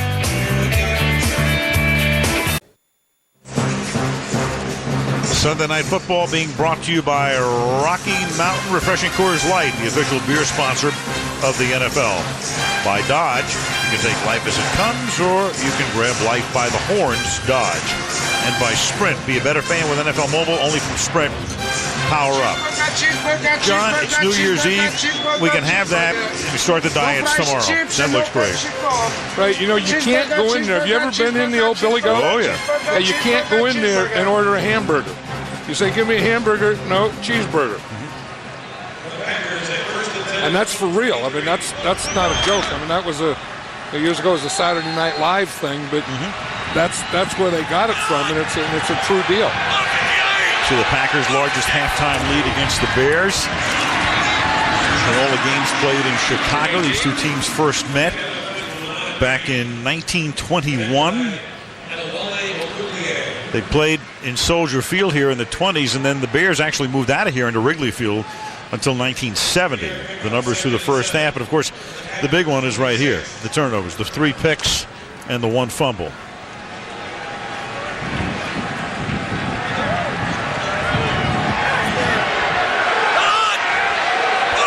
Second down and 7. And that pass is caught just shy of a first down by Donald Driver. It'll be 3rd and 1. You know, I was talking earlier about the Bear defensive line, and you see how wide they play those defensive tackles on the guard, and they just gave Brett Favre that middle, not only to step up in like this, but to buy some time and wait and to throw. You see, they just get those guys turned out, and then they take advantage of them with the shovel pass and the pass protection. Green picks up the first down, and the middle is a place that Favre loves to throw to, and Donald Driver lives over the middle, among others. Driver, one of those wide receivers that you can almost find him, 3/4 of the time making his catches over the middle. Well, they move him around and they get him in different places. I mean, he'll be outside right, he'll be outside left, he'll be in the slot, and then, as you say, he ends up in the middle a lot. Only Steven Jackson has caught more passes, a percentage of passes over the middle, and he's a running back. Morency, the backup to Ahman Green, who gives Green a rest from time to time, picks up a couple. I think there's another reason for that, and I think that's Brett Favre and buying time. That if you do buy some time by moving in the pocket, running a little, stepping up the way he's doing, you will find guys open in the middle more than you will find them open outside. Second down and 9 at the 36.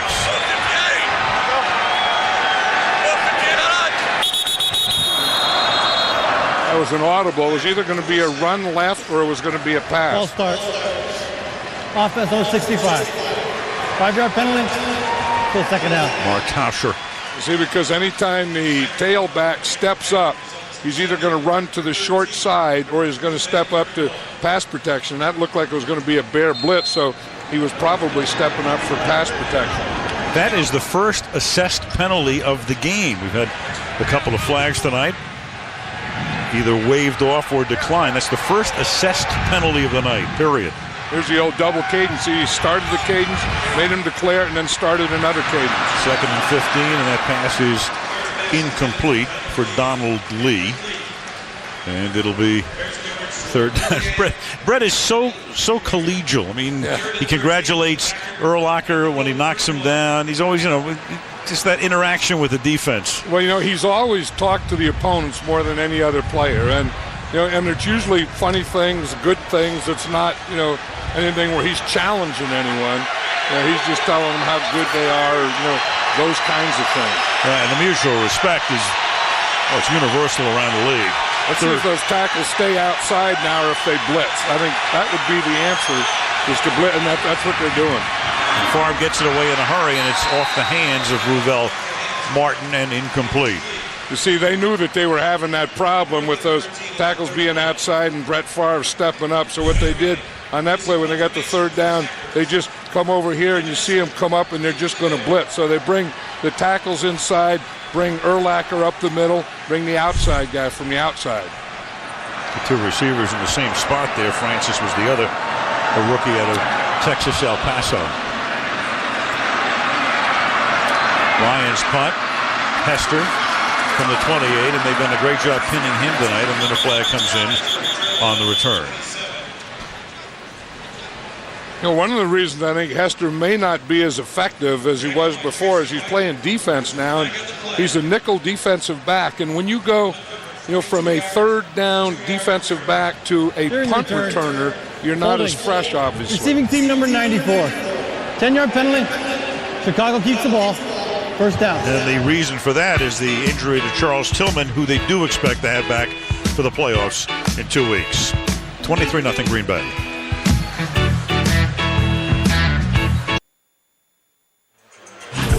Jay Leno in the new year is guest next week. George Clooney will drop by, so will Justin Timberlake, Hilary Swank, Masioka from Heroes. Jay Leno in the Tonight Show next week right here on NBC. Yeah, it was 50 degrees at the start of the game tonight. New Year's Eve in Chicago, down into the mid-40s right now. 1st and 10. Greasy at quarterback from the 18-yard line. Jones swings to the outside. A little stiff arm on Collins there. But he's out of bounds after he's forced out just about the line of scrimmage. Daughter of George Halas right there, Virginia McCaskey.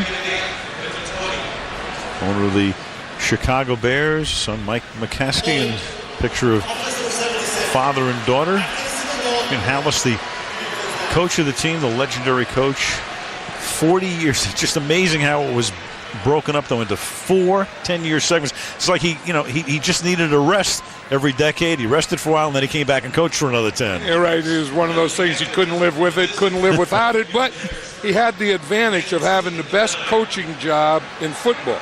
He and Paul Brown had the, of all time, because they were the coach and the owner. Yes. And you can't beat that. That's right. If you don't like to go, I'll go be owner. Yep. If you don't like owner, I'll go be coach. Tough to fire the coach. There's a holding call right here on John T. Makes it 1st and 19. Jones at the 10. In fact, we have George Halas sound on tape right here.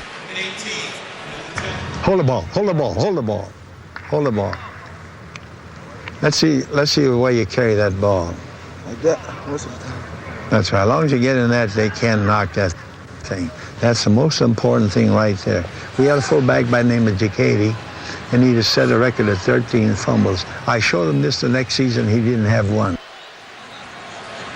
That's the same thing Tom Coughlin showed Tookie Barber. Right, on 2nd and 18. That pass is caught by Bernard Berry, and except Barber took it a step farther now. Barber holds the ball vertically. Yeah, high and tight. This is what the Bears needed. This is what Brian Greasy needed. You see him here. He comes back, has a good pocket there, makes a little move up to the inside, doesn't go back, steps up, and finds Bernard Berrien out there on the sideline. The Bears just have to get something going. I know, that okay, they already have home field throughout, everything's clinched, and maybe it's a meaningless game, but I don't believe there's anything like a meaningless game. 3rd and 1, Greasy getting chased and then banged down by Collins after he was nearly sacked by Campman. So they went from 2nd and 18 to 3rd and 1, and now it's 4th down.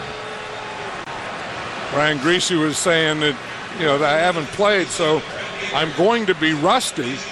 He said, but I don't have any time to knock the rust off, so he knows that. I mean, he got prepared for this. He knew that he was going to play in this game. He didn't know exactly when or how much, but he said that, my time to get the rust off is going to be a very, very short time. Bears are 0 for 8, and there's a fake, and the pass by Maynard wide open, making the catch and picking up the first and a lot more, and then fumbling it is Adrian Peterson, who is a running back, and I think Chicago has recovered. That was the initial indication from one of the officials. So Peterson was able to make the catch, pick up a lot of yards, and they do recover the fumble. Sometimes a coach just has to make something happen. That that you just can't go on like this. I mean, everything is against you. Everything is down. And you'll see Peterson, he is the wing right here. And you see he just goes straight up the field. Brad Maynard goes and fakes, and there is no one in that Packer middle. And on top of that, they recover the fumble. There's a face mask penalty on Woodson that will tack on even more yardage. And Maynard is 4 out of 6 in his career as a passer. You know, you always worry about that a guy is so wide open, you're not going to get the ball to him. That's what Maynard had to be thinking. And this is one of the things, and we talked about the Bears, we know about their offense, their defense, but they have great special teams, and they always make big plays in special teams. And Peterson, well, probably isn't a better number 3 running back in the league. He's the kind of guy that, you know, would definitely be number 2 on a lot of teams, and maybe even share time with as a split 1 with some others. Right. Brian Greasy said, "Hey, this is tough enough. I can't play with 10. Give me that 11th guy." At the 21-yard line on first down. It's Jones to the 17-yard line. You know, one of the things about putting Brian Greasy in now, Al, when we talked to Lovie Smith the other day, he said, "I'm going to put him in towards the end of the third quarter." And then he changed his mind, but he didn't tell anyone. He didn't tell any of the players how much he was going to play him. He didn't tell the assistant coaches how much he was going to play guys. So this isn't something that, you know, Rex Grossman didn't know how long he was going to play. Brian Greasy didn't know exactly when he was going to go in. He wanted the players to come out with the mindset they were going to play a whole game. And Jones gets banged out of bounds by Barnett and Popinga at the 17-yard line. You know, I like that fake punt, though, by Lovie Smith. That was a good decision because the Bears really have been sleepwalking out here. I mean, they've been getting, you know, whipped defensively. They've been getting whipped offensively, special teams, and they had to do something. I remember Jimmy Johnson used to call, you know, trick plays in a kicking game momentum changers, and that was a momentum changer for the Bears. 3rd down and 6 at the 17-yard line. Greasy, good protection, and then throws it right into the hands of A.J. Hawk, the number 1 draft choice, the linebacker out of Ohio State, having a fine rookie season, and he picks Greasy off to end that drive. There's a momentum changer, but not for long.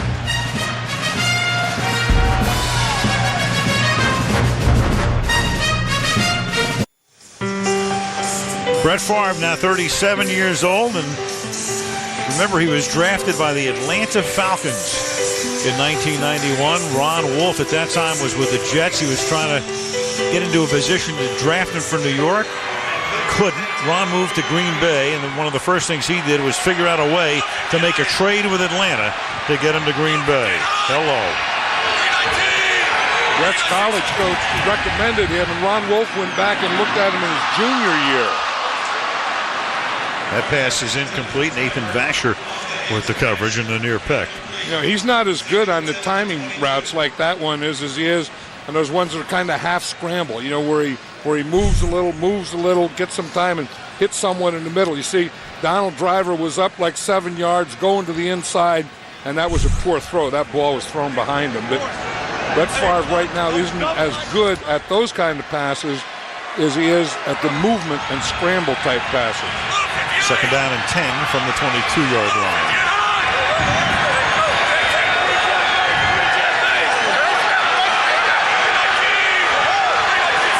Play clock at 2 on the snap. And then that pass is caught near the sideline by Carlisle Holiday. And that's good for a gain of 6. In this rivalry, most games played. Doug Buffon, the Bear linebacker in the 60s and 70s. Forrest Gregg played in 28 of these games. Ray Nitschke, 29. Bart Starr in 30 games between the Bears and the Packers, and Brett Favre equaling that. And in this stadium, he's 11-2. And then he played 1 game in Champaign when the Bears had to play 1 season there in 2002, and they refurbished this place, and the pass is incomplete, intended for Ruvell Martin. Who do you think has seen more of those games than anyone, those Green Bay Packer Chicago Bear games? Well, we know the answer, and not only has he seen a few games. I mean, some guys have played in 30. He has seen, like, I think 122. Yeah, Lee Remmel. Lee Remmel, the public relations emeritus and historian for the Green Bay Packers. John Ryan, and that is muffed by Hester, but covered up by the Bears at the 32-yard line. One of the grand men in the game. It's been a pleasure to know him through the years. There he is, Lee Remmel. He's only seen 122 of these. Amazing.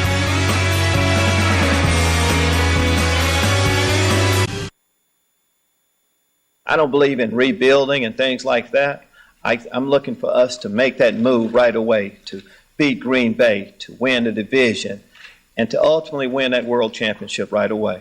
And that's what I'm going to talk to them about, is that situation right there that I see happening to us quickly. And all Bears fans said amen when Lovey got the job and beat the Packers, because the Packers had beaten the Bears like a drum for a decade. And of course, that coincided with the arrival of Brett Favre. And when Lovie Smith came into this game, he wanted to keep that streak going. They've dominated the division. They didn't lose a division game this year, and that was big to him. I mean, he has goals, and one of his goals is, to beat the Green Bay Packers, to dominate your division, to go undefeated in your division, and then obviously get in the playoffs, win in the playoffs, and eventually win a Super Bowl. He's overlooked. We're always talking about the coach of the year. And I guess, when the expectations are high and you live up to them, nobody expected the Bears necessarily to win 13 or 14 games, but they expected them to be a good team after being the number 2 seed. You tend to overlook a guy who all he does is live with expectations and look to the guys who exceed them, a la people like Sean Payton. I've always had a lot of respect for Lovie Smith. I mean, not only here in the job that he's done with the Chicago Bears, but when he was with the Rams and defensive coordinator, and he's always been a very sound, fundamental, solid coach. Muhammad made the catch. The penalty flag comes in. Illegal formation. Offense. 6 men on the line of scrimmage. 5-yard penalty. Repeat, second down. Well, with Lovey now, when you look at the 6 teams going to the playoffs in the NFC, this is the only team, I think at the moment, where if they don't win the Super Bowl, everybody's going to be very disappointed. I don't care what you say about New Orleans. You're going to get into the playoffs. Oh, yeah, we don't want to just be here. But no matter what happens to the Saints, phenomenal story. Philadelphia, how in the world did they pull that off with Garcia? Nobody expected that after going 5-6. The pass to the outside is batted by Harris and incomplete. Seattle's had kind of an up and down year. I know they're coming off a Super Bowl season, but they're kind of like a team right now that's mysterious. Dallas, all of a sudden, they've been leaking oil down the stretch, and the Giants lose 6 out of 8. So all of these other teams, John, are going in. Yeah, of course you want to win the Super Bowl, but this will be the only team that if they don't win it, everybody's going to say, yeah, bad year. I was saying earlier that I've been here all week, and that's all anyone is talking about. The Bears and jumping right to the Super Bowl. I mean, they're not so much interested in this game or even a playoff game or a championship game.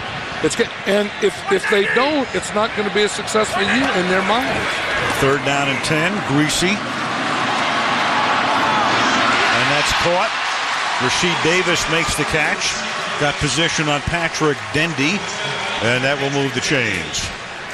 Yeah, Brian Greasy there looked a little like Brett Favre. When anytime you move in the pocket, you buy time for your receivers.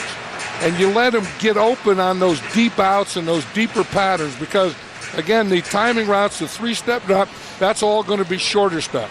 If you're going to throw those deeper outs and those deeper ends, the quarterback has to move a little in the pocket before he throws it. That's the Bears' first 3rd down conversion of the night. Greasy stepping up off the play fake, and then the pass is incomplete. Collins and Woodson covering, burying on the play. We go to Andrea. Well, any discussion of Lovie Smith at this point has to involve his contract, which expires after next season. They had the opportunity, the Bears, to extend his contract in the offseason, but team president Ted Phillips told me that he wanted to see more from Lovie. He said it had nothing to do with him not being a quality head coach. It was about being the right fit between himself, Lovie, and general manager Jerry Angelo. He came to the conclusion that Lovie had earned a new deal regardless of what he does in the playoffs, which could be a portent of things to come, considering what's going on tonight. But they are initiating discussions on a new deal with Lovie's agent. Phillips said he would like a longer-term deal, maybe 5 years or more, and maybe they might start talking next week. I would expect Lovie Smith, who's already said, he said, look, I want to end my career as the coach of the Chicago Bears, and I'd be stunned if they weren't able to come to a deal. No, I'd be stunned too, and I'm stunned that they say that we have to see how he fits. I mean, he fits very well. I mean, he's a coach. He's a strong coach. He has great ideas. He knows how to get players to play. He's organized. He has everything you need, and I don't know, fit in with these guys. I'm not sure exactly what that means, but I know that he ought to be the coach here for a long time. After Benson picks up a first down, the pass is tipped and incomplete. One of the things that the Bears said coming into this game is that Desmond Clark has to have a big game. That they want to get the ball to him, and they got to get him started early, and all those things. And I think this could be the first pass they've thrown to him. And the Packers have done a good job of taking him away in the middle. That was Papinga there, just kind of waiting for that in. And then even Brian Griese said, of all the guys, he said, the one that I know best is Desmond Clark because I played with him at Denver. Second down and 10. Griese was with Denver for 5 years. Here's Jones on a screen that goes nowhere.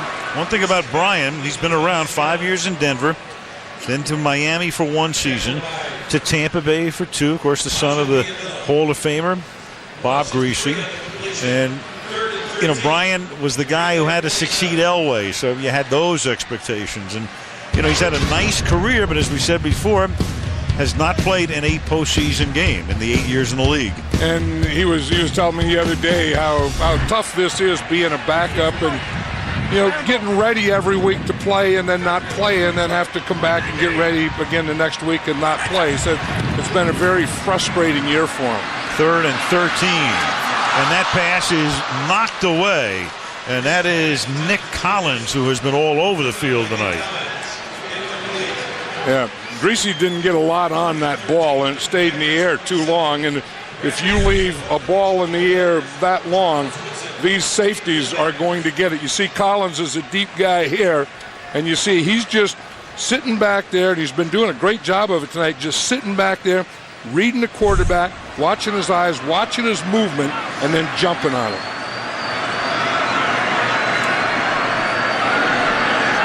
Maynard to punt after he threw a pass the last time he went back to punt. And this one doesn't go very far. In fact, they'll mark it out of bounds at about the 26-yard line. There were several times last year in the huddle, several times this year where I was standing in the huddle, TV timeout, waiting for the play, looking around going, what happened? Where did everyone go? Coaches, players, everybody I played with. Well, you get older and he's 37, and you look at the Packer team, they have 21 guys younger than 25, so where do they all go? Where'd the Frankie Winters go? And of course he misses those guys, but as he said later, it's cyclical, and if you stay around a long time, you're going to outlast a lot of people, and then when you outlast him, you don't have friends anymore, and he really doesn't have a friend on this team. From the 25-yard line, that's Green.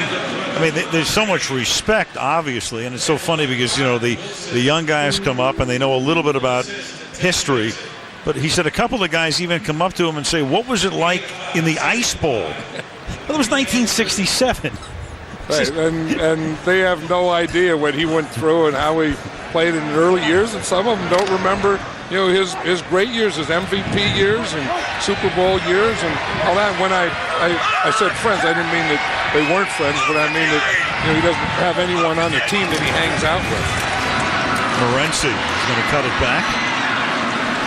And he's tackled there by Hunter Hillenmeyer. That Ice Bowl game was in 1967. That was a New Year's Eve game, December the 31st, as Green gets some attention to the right eye.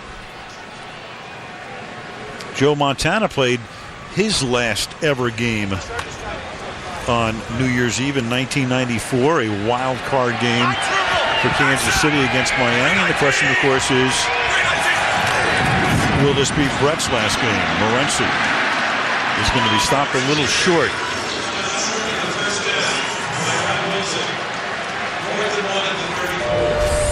New Year's Eve, 61 NFL championship, Vince Lombardi's first title, 37-0.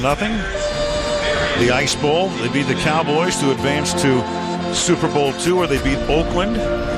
Wild card playoff beat the Lions in 94, held Barry Sanders to negative yardage, and beat the Falcons on New Year's Eve in 95. So December 31st, a good day in Packer history. A lot of good days in Packer history. Yeah. And this is a flag down and out of bounds as Berrien runs it back.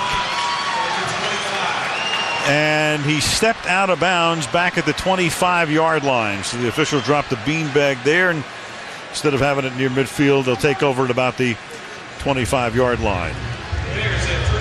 New Year's Eve, and of course, they're an hour ahead of us right now. It's about 10:30 or so in Times Square. The ball will be dropping in 90 minutes. A little less than that right now. I wonder how many people are there now. Well, what do they say? I don't know. What's the estimate normally? 1 million or we'll lose track of. Normally about 1 million is the estimate. How do you get 1 million people anywhere? Then you just make it up. Probably. It's like ratings. Benson taken down to the line of scrimmage. How do you know if somebody's going to watch a game for 72 minutes or 23? A guy that's had a heck of a year is Aaron Campman. And you watch him. He's going against Fred Miller right here. He just gets both hands, plays them off, and then comes right down the line. He has 15.5 sacks this year, and he's one of those blue-collar guys that, has a lot of sacks because he works hard. I mean, he never stops, he never slows up, just keeps going after the quarterback. On 2nd and 10, the pass is incomplete. Up to the minute sack leaders in the NFL, and of course this includes today's action. Sean Merriman of San Diego is going to win that crown despite missing the 4 games when he was suspended for violating the steroids policy. Then this Cam and Aaron Schobel, great year for Buffalo. Jason Taylor, a phenomenal season with Miami, and Julius Peppers of the Panthers. You don't think Campman will get 2 sacks tonight? Well, he's got 15 minutes and 15 seconds right, to do it. And the Bears have to throw, so what the heck, they could just widen out and tee off. 3rd down and 10. Greasy. Out in front. Catch is made by Mark Bradley, his first catch of the night, and the Bears finally get on the scoreboard. 75 yards to the second-year wideout out of Oklahoma. That was the something that the Bears needed. That was the something that Brian Greasy needed.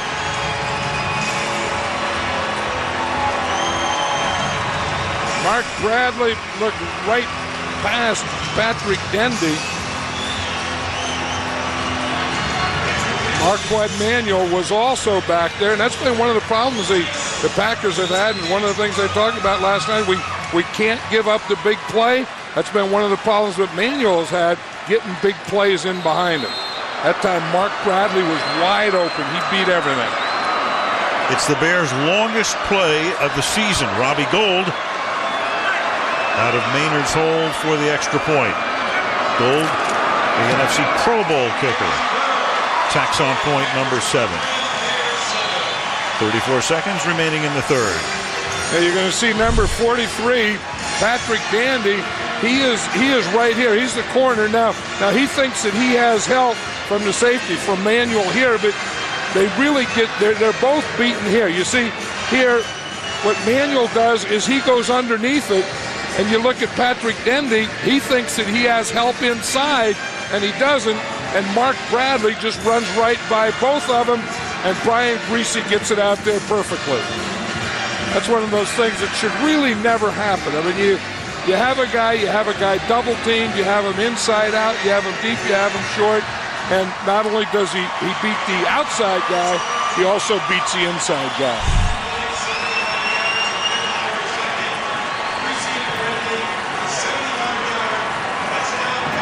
That was what Brian Greasy was talking about the other day, is I want to get in and play and get some meaningful time and kind of get the rust off this deal, and that's one way to knock the rust off right there.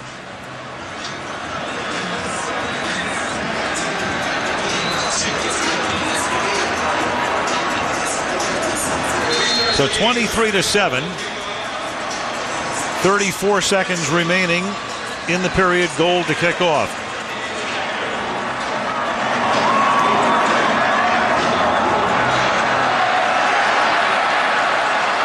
Morency downs that in the end zone, but you have a flag down back at the 35-yard line. That would probably be in the area where the kicking team would be offside, wouldn't it? Absolutely. Kick off from the 30. Now, years ago, kicking teams were jumping off sides about 5 or 6 years ago, and offside. officials never called it or kicking watched team it. number 21. 5-yard penalty from the 20-yard line. Green Bay keeps the ball. First down. And then there was a year where they started calling it all the time, and then they stopped calling it. The numbers, and of course, 75 of those 102 for Brian Greasy coming on that last play. Not a great night for Chicago Bear quarterbacks. No. Where is Sid Luckman when you need him? Any conversation about Bear quarterback always goes back to Sid Luckman. Has to. Great quarterback, and what a great man he was. At the 25-yard line, 1st and 10. Favre throws, and it's behind Donald Driver. I've never told this story on the air. I don't like to necessarily talk about personal stories, but when I was a kid growing up in Brooklyn, Sid Luckman lived down the street, and he would. And you didn't have mini camps and all that stuff in those years, so we'd see him in the off season. We'd be playing punch bowl. I'll never forget, there was one day he came out and played punch ball with us, and I'm sitting there, I'm like 11 years old going, I can't believe I'm playing punch ball with Sid Luckman. Well, what was Sid Luckman doing then? At that time, he was. I think he was still with the Bears. As Green takes it up to the 27. I was probably younger than 11. I think he was toward the end of his career with the Bears, but we were all so excited that Sid Luckman lived down the street. And he could hit it two sewers too. That's big, but don't you think that Brett Favre is that kind of guy too? Yes. That would come in and hit a couple sewers and absolutely. If he saw kids playing in the street, yeah, he would. And he would play the same way that he plays this game. Yep. End of 3, 1 quarter to go in the 2006 regular season. 23-7 Green Bay.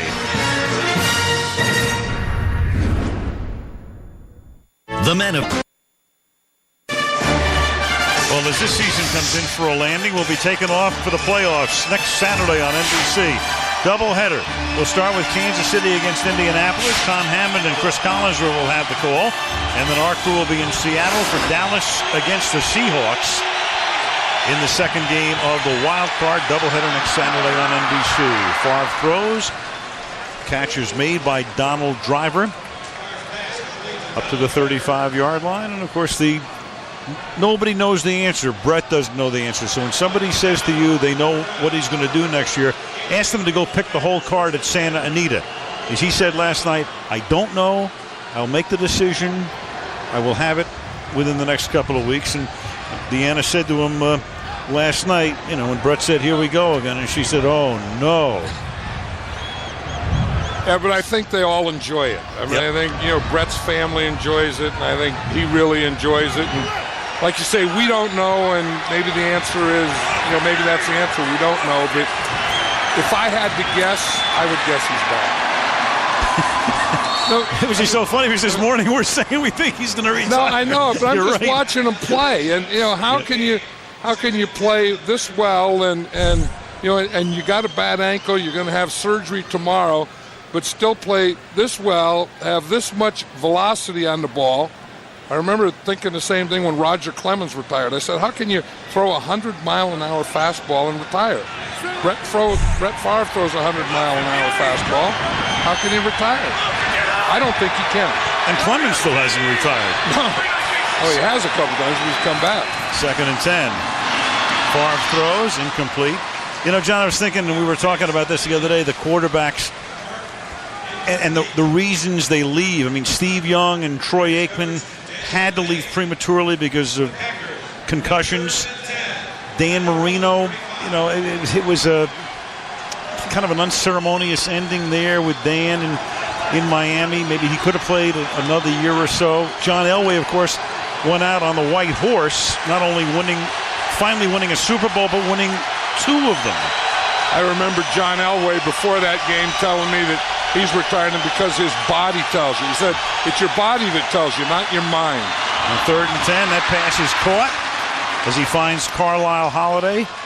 And the other thing we were talking about with Favre, which is amazing, since he became the starter in Green Bay, there has never been a sniff of a quarterback controversy. And there have been with a lot of other guys. Montana, Young, even Elway at a certain point. Marino at the end in Miami. I was saying earlier that, everyone likes the backup quarterback better than the starter. And then I thought, but not at Green Bay. I mean, I've never heard, all those years that Brett Favre's been a starter, I've never heard anyone say, let's put Doug Peterson in. Never.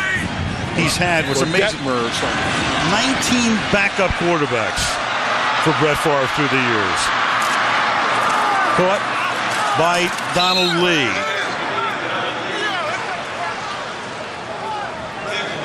In fact, speaking about Brett's streak and never having a quarterback controversy, some words from number 4 himself.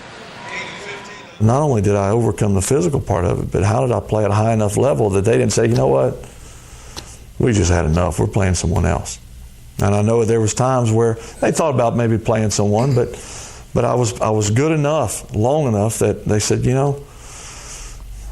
don't even have to worry about that position. And I'm more aware of that now and more appreciative of the things that I've done.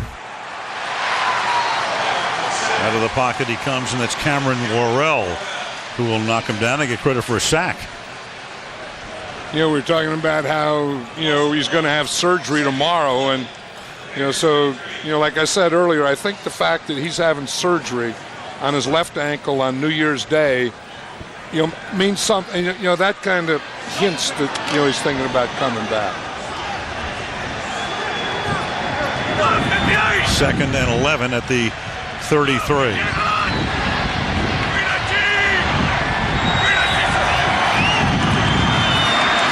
Favre over the middle. Green to the 27. His backup this year, Aaron Rodgers. Rodgers actually got into a game when New England was blowing them out 35-0, and he got into the game and broke his ankle. Played his college football at Cal. First-round pick, and picked as the successor to Favre. 24th overall 2 years ago, but he gets into a game, and it just shows you. I mean, here's Brett Favre, who hasn't missed anything since '92, and Rodgers comes into the game and breaks his ankle. And tonight his receivers have really done a good job. I mean, these young receivers have gotten open, they've caught the ball, and I've really been impressed with the offensive line. On 3rd and 6, he fires that one behind Donald Driver, and it will be 4th down and 6. We talk about Brett Favre, but his receivers had to get open. Here's Carlisle Holiday. Getting open and making catch. Here's Holiday again over the middle. Brett buying time. Here's Donald Driver, catching the ball. So he's spread it around, but his guys have gotten open for him and have made the catches, and his offensive line has done an outstanding job. 46-yard field goal attempt by Rayner, and he's able to draw that one in. So he missed a chip shot earlier, missed an extra point earlier, and that one he draws in to make it 26-7.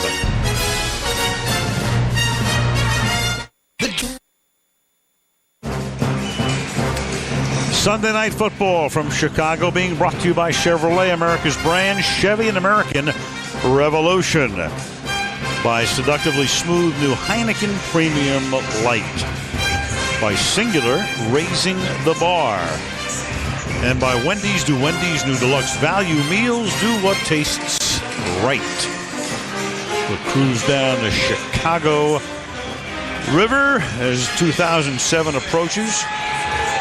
Green Bay on its way to ending 2006 with 4 consecutive wins, which would make their record 8-8. Nice night for number 4. And that kick is fielded at the 11-yard line by Rasheed Davis.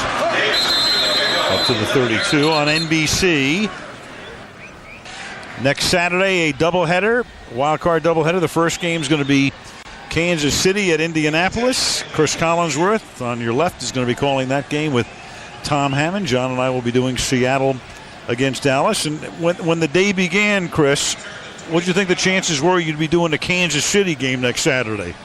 Not very good. I was cheering pretty hard for America's team, the Cincinnati Bengals, and they did a slow fade in overtime out there. And then it just seemed to fall into their lap. Really, Kansas City was essentially at the bottom of the list as far as the teams that could possibly get into the mix. But the one thing that they had was those wins against the Denver Broncos. And when you got into the divisional matchup, that's what really killed Denver today. And it's Benson taking the little pass from Greasy and picking up about 17. So you've got Larry Johnson going up against that Indy defense. We also have a flag here on the play, so we'll get the penalty call from Bill Vinovich in a moment. That was a gain of 14 pending the call here. Don't these referees in these new uniforms, these officials look like basketball officials? Or bowlers or losers. Yeah, I don't like it. During the run, personal foul. Defense number 56, unnecessary roughness. 15-yard penalty from the end of the run, automatic, first down. Nick Barnett. And he has that big old cast on him, too. He can do some damage with that right hand. There's the AFC now. KC and Indy meeting, and then the Jets meet New England on Sunday. And then San Diego is number 1, so the road to the Super Bowl in the AFC would have to go through San Diego. Baltimore is number 2. So what would your seedings be right now, Chris? Would you have San Diego on top in that conference? You know, I really, and I think I told you this a little while ago, I really like Baltimore. I think that when you get to this time of year, that you start fishing around who has the best defense, and I know you can make a pretty strong argument that San Diego does as well. But I think this Baltimore defense is just devastating. I've never seen such versatile athletes on a defensive side of the ball because they ask those guys to blitz. They ask them to drop back in coverage. They can move. They can all run. It's a defense that, you know, they may not have the most exciting offense in the world, but with Steve McNair, he's not going to lose ball games, a la something we're kind of watching tonight in Chicago. And so for me, that's the team to beat. Benson just ran for 11 yards, and of course, sometimes defense can do it, as they did for the Ravens back in 2000. Now you've got Benson again, so this has been a real good series for Benson. A gain of 8 here. It'll be 2nd down and 2. You know, don't you just think, though, that one of these years is going to be Marty Schottenheimer's year? And, you know, in the San Diego Chargers. And the only thing that I'm not sure about the Chargers is a quarterback. You know, if he, you know, you have a quarterback playing his first year, he's going to have a bumpy road, and I'm not sure how that's going to work. But I sure like all the other parts the Chargers have. No doubt. 2nd down and 3 here. Benson with a career high, over 100 yards. Here he goes again, and he picks up a 1st down, and a flag is down. So before we say 1st and goal, offense number 76. 10-yard penalty. Are getting a little life here now, though. Down. And I think that's one of the things, you know, as a coach, as Lovie Smith is thinking here, that they've kind of taken all the life out of us and the crowd and everything in the first half, and let's just come back here in the second half and just get something going. And maybe they aren't going to win the game, but just get the ball moving, get something up, making some plays. The call was against what's going to be John Tate. Go ahead, Chris. Really interesting now is what do the Bears do from here? Are you guys convinced that Rex Grossman's going to start this playoff game, or did tonight's performance knock him out of the box? And for Brian Griese, and really I went back, and I know preseason means absolutely nothing, but I saw every preseason snap this year, and I thought during the preseason that Brian Griese was going to win that job. Now, I understand Rex Grossman has some special skills and does some good things out there on the field, but when you're talking about a team with this kind of a defense, if you don't lose the game on the offense, especially as you look around what's left in the NFC right now, you've got to think the Bears are the clear-cut favorite, but so many times we've seen this season the Rex Grossman in this offense makes the big mistakes that can cost you playoff games. Yeah, then you go back and you're the same old Bears. So I think he'll probably start Rex Grossman and then have a quick hook to bring Brian Griese in. Well, Griese just threw an interception, and Collins, playing no favorites tonight, has picked off both quarterbacks. Right, and I think he would be. How about Kyle Orton? Can we get him in? I think the fans are going to start yelling for that next, aren't they, Al? How about the punter, Maynard? That's right. Bring back Kyle. Bring back anybody. Green Bay has the ball, 26-7.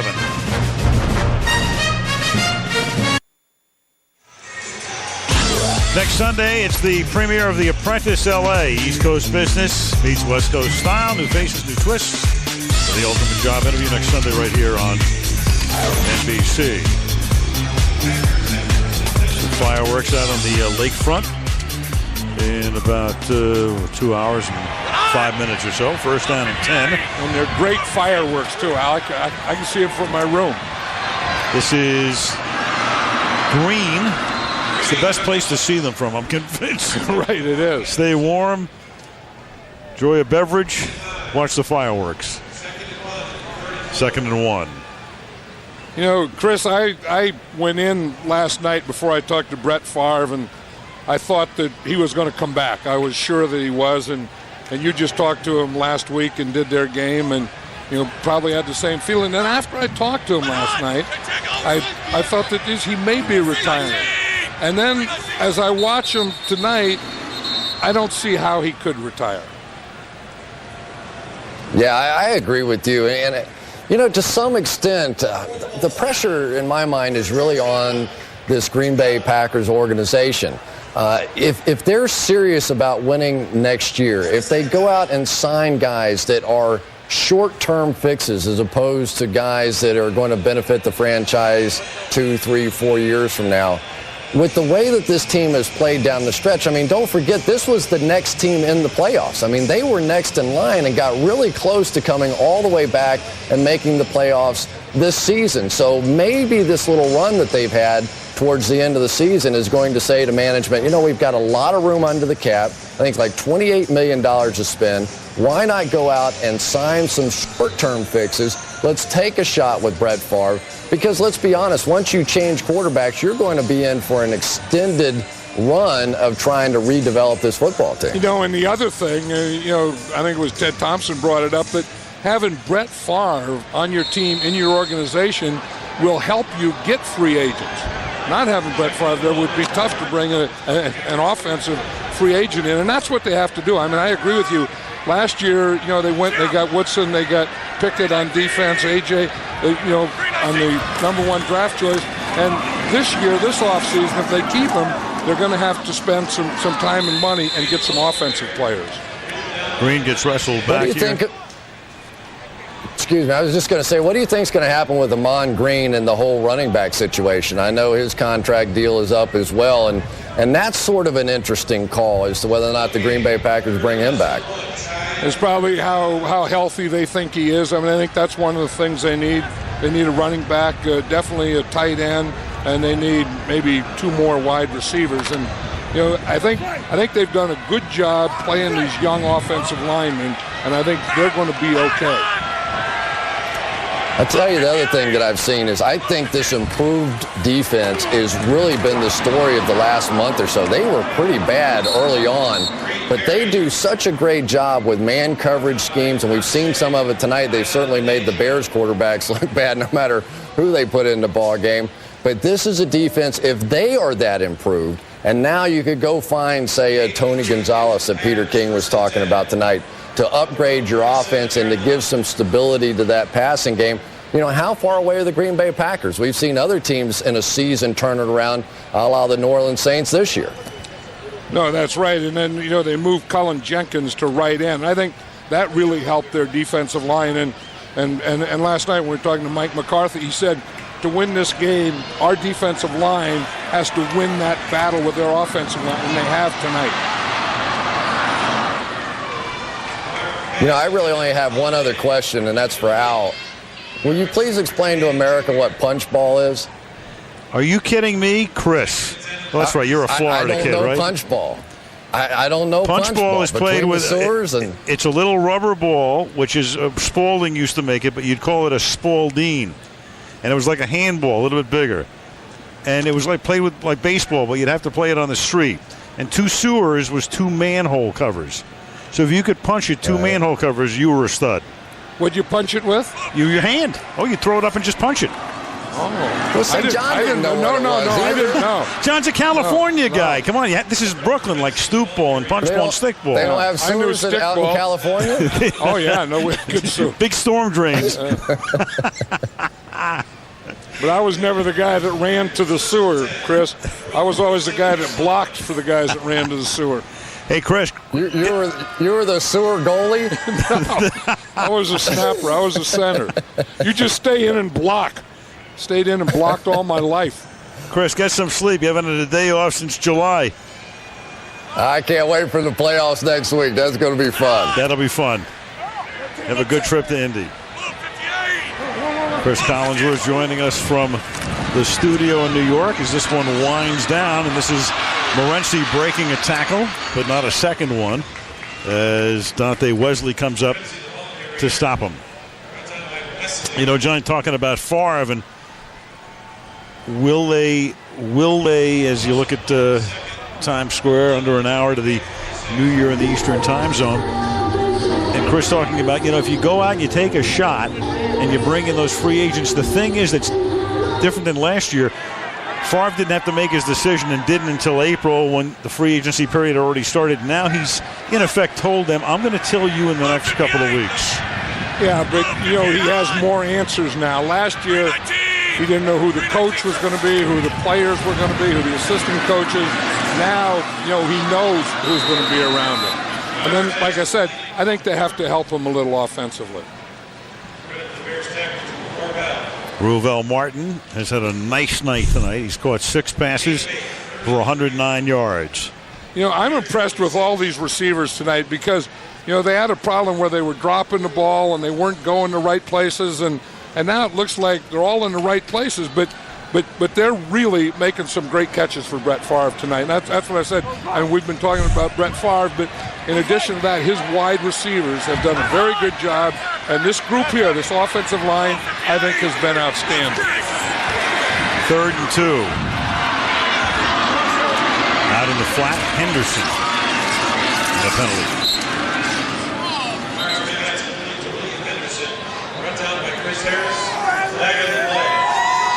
You know, isn't it something? I think this is good for the National Football League. The Packers come in here and they're out of it. I mean, they have no playoff things. It's the last game of the NFL regular season, but they're playing this like a playoff game. Defense number 21. 5-yard penalty, automatic, first down. This would have really been something if the Giants had lost last night. Yeah. And the Packers had had a chance.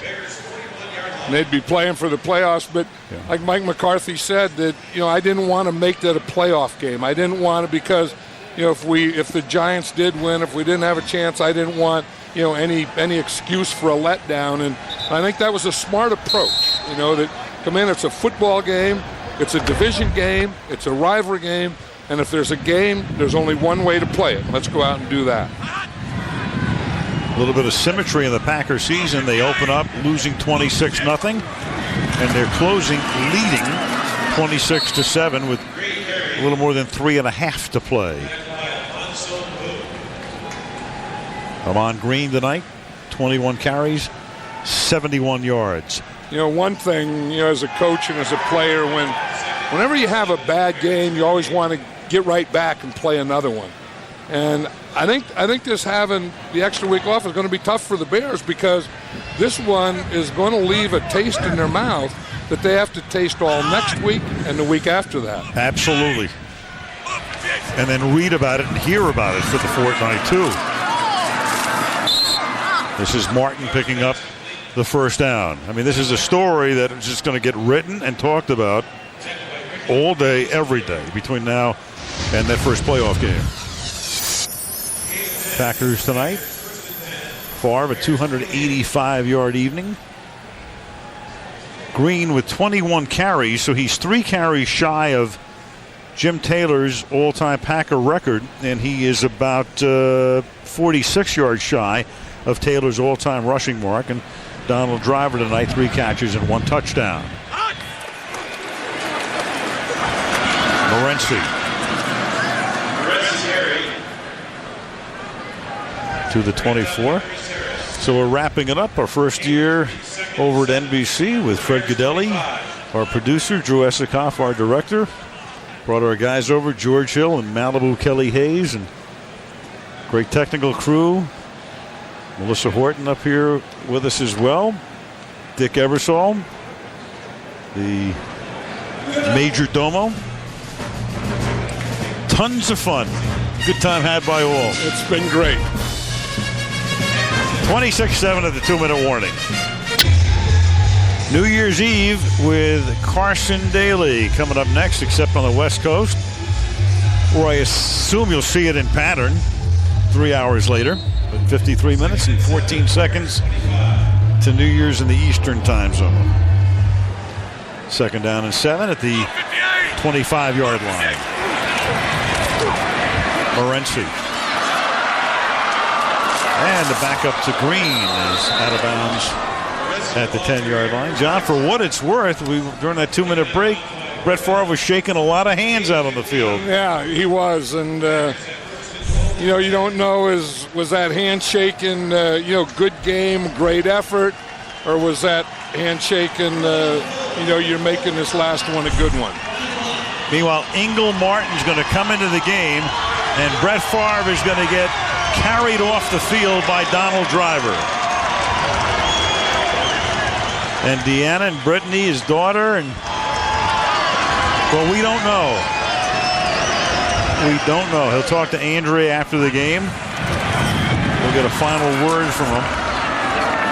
And this is Green pushed back.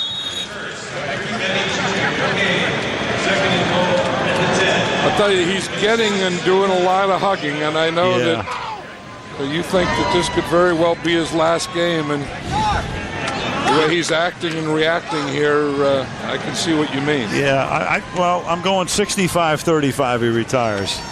But we're vacillating. We came in both thinking he wouldn't. Then last night we thought he would. Then he plays the way he does tonight. Well, maybe he won't. You know, if he were to retire, I think he's leaving a lot on the plate, because he still has a lot in it. Yeah. Well, one of the things that brought him back this year is he was driving along and he heard Phil Simms in an interview talking about, if he can still play, don't walk away too early, and that it hit him at the right time, and he came back, and he's going to hear a lot of that again over the next couple of weeks too. I think you can tell it in his eyes. I think if his eyes are dry, no, that's being ridiculous. If his eyes are dry, he's coming back. If they're not dry, he's not. Well, we'll get a close-up look when he talks to Andrea in just a moment here. But for what it's worth, a good night for Brett. A great night for the Packers. They end the season with 4 consecutive wins. Chicago winds up 13-3. The road to the Super Bowl in the NFC still comes through here. and the Bears off next week in a playoff game the weekend of the 13th. We'll wrap it up after this.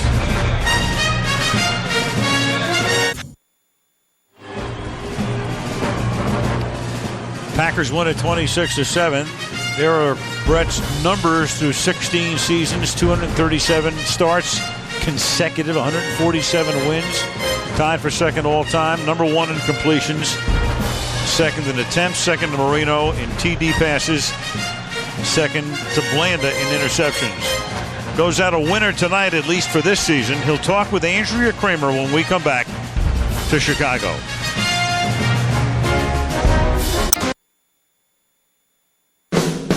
Welcome to the Chevrolet Postgame Report. Here now, Al Michaels. Game over. Green Bay wins at 26-7. Season over. What about a career? Brett Favre with Andrea Kremer. Andrea. Well, you took a picture with your offensive lineman, a lot of hugs, Donald Driver's picking you up. What's the significance of all this? Well, if it is my last game, I want to remember it.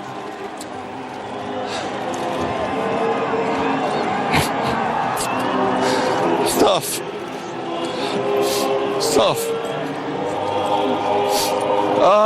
Miss these guys and missed the game, but just want to let them know that. I wasn't planning on doing this either. Way to put me on the spot. Well, we appreciate it. What are the emotions that are going through your mind right now? I think you can see, love to play the game, love these guys, love to compete, and it just shows. Is this it?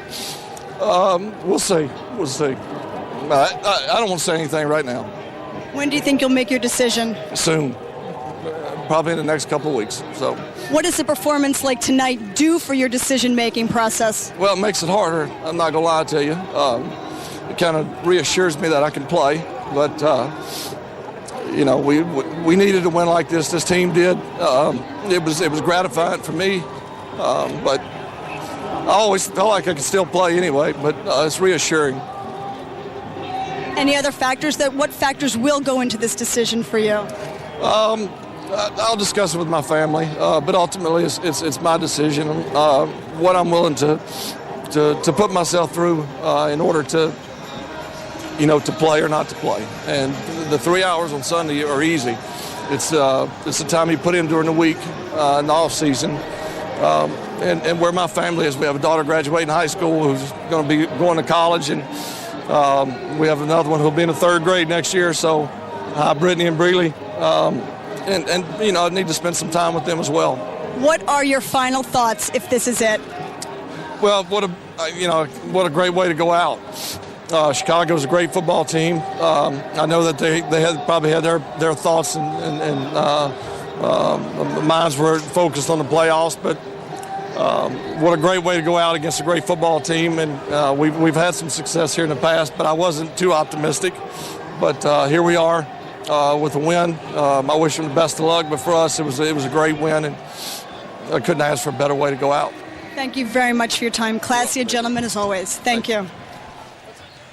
I couldn't help but notice when Andrew started that interview, Old Lang Syne was playing in the background. Yeah, and after seeing that interview, I think this was his last game. And like I said earlier, and I really believe this, if it wasn't your last game, you'd have dry eyes. If it's your last game and this is the last time I'll ever do this, you're going to have wet eyes. In our business, we get to cover a lot of great athletes. I know all announcers and some writers, we get criticized for, sometimes going over the top about Brett Favre, but we've watched him for a long time. We've had the pleasure of seeing him under a lot of circumstances. He's the creme de la creme in terms of style and class and what he's brought to the sport. He's the embodiment of what the league's been about.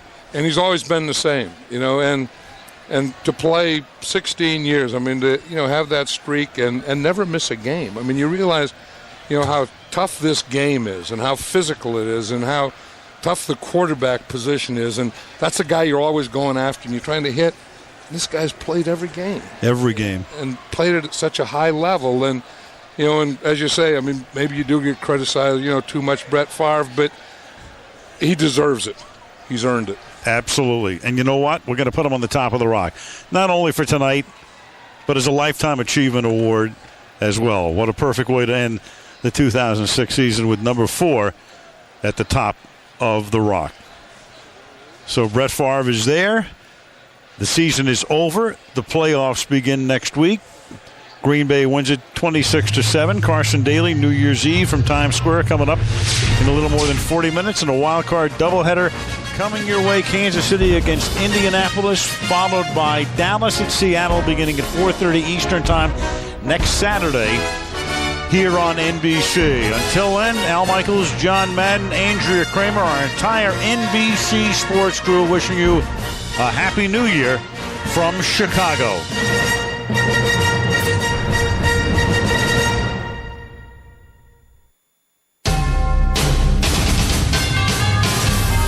NBC Sports thanks you for watching this presentation of the National Football League.